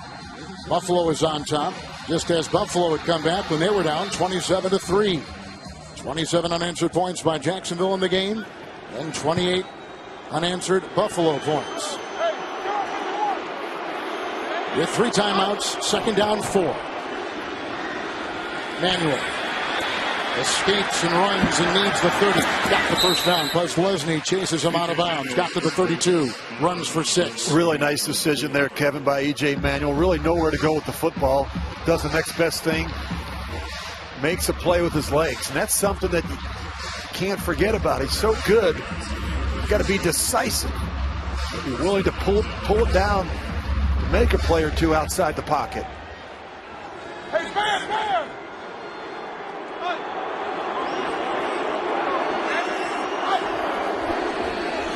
1st and 10. Got a block that time for McCoy. He hits Woods again, who got the spin with the broken tackle. Telvin Smith gets him, gain of 9, up to the 41. First timeout taken by the Bills. 2 left. Clock at 1:42. What are these discussions like, Rich, as you walk over to the sideline? Well, Kevin, Carpenter getting ready. Well, I'm E.J. Manuel. I'm not thinking about field goal. I've got a couple timeouts. I've got 1:45. I've got some players that can make some plays down the field.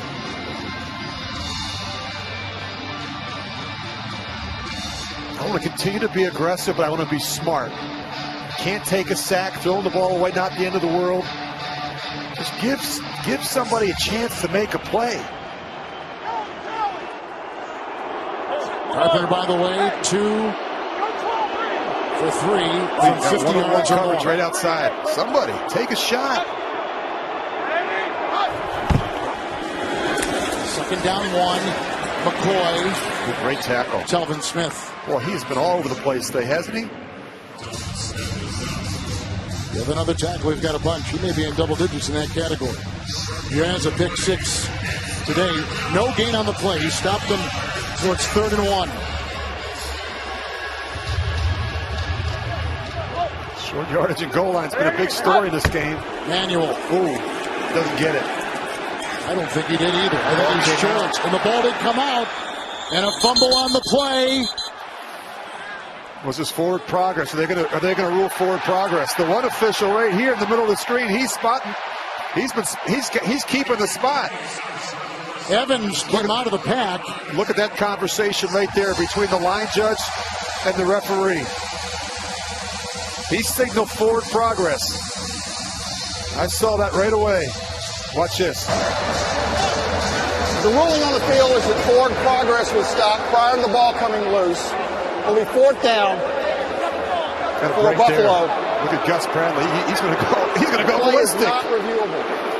Either way, Kevin, E.J. Manuel was very careless with the football. It is not a turnover, and their offense stays on the field with a 4th and 1. And obviously, forward progress. You can't challenge forward progress. Regardless, you got to get your shorts back on straight and make a play here on 4th down.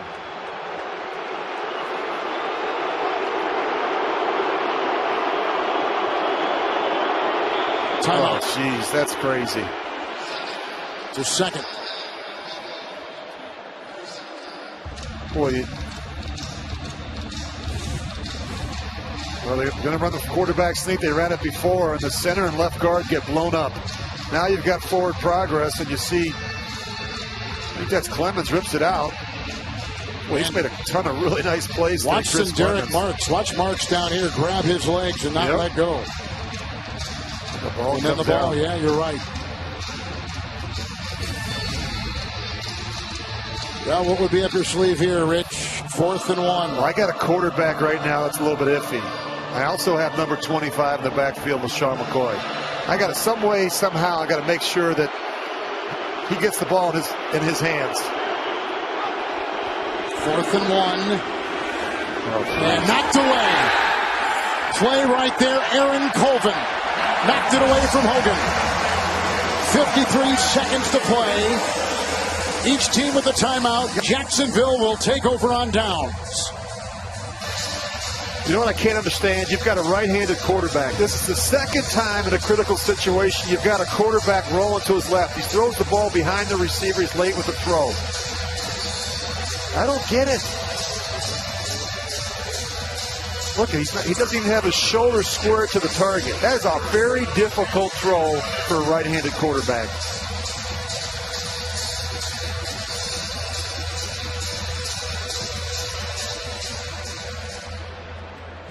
Victory formation.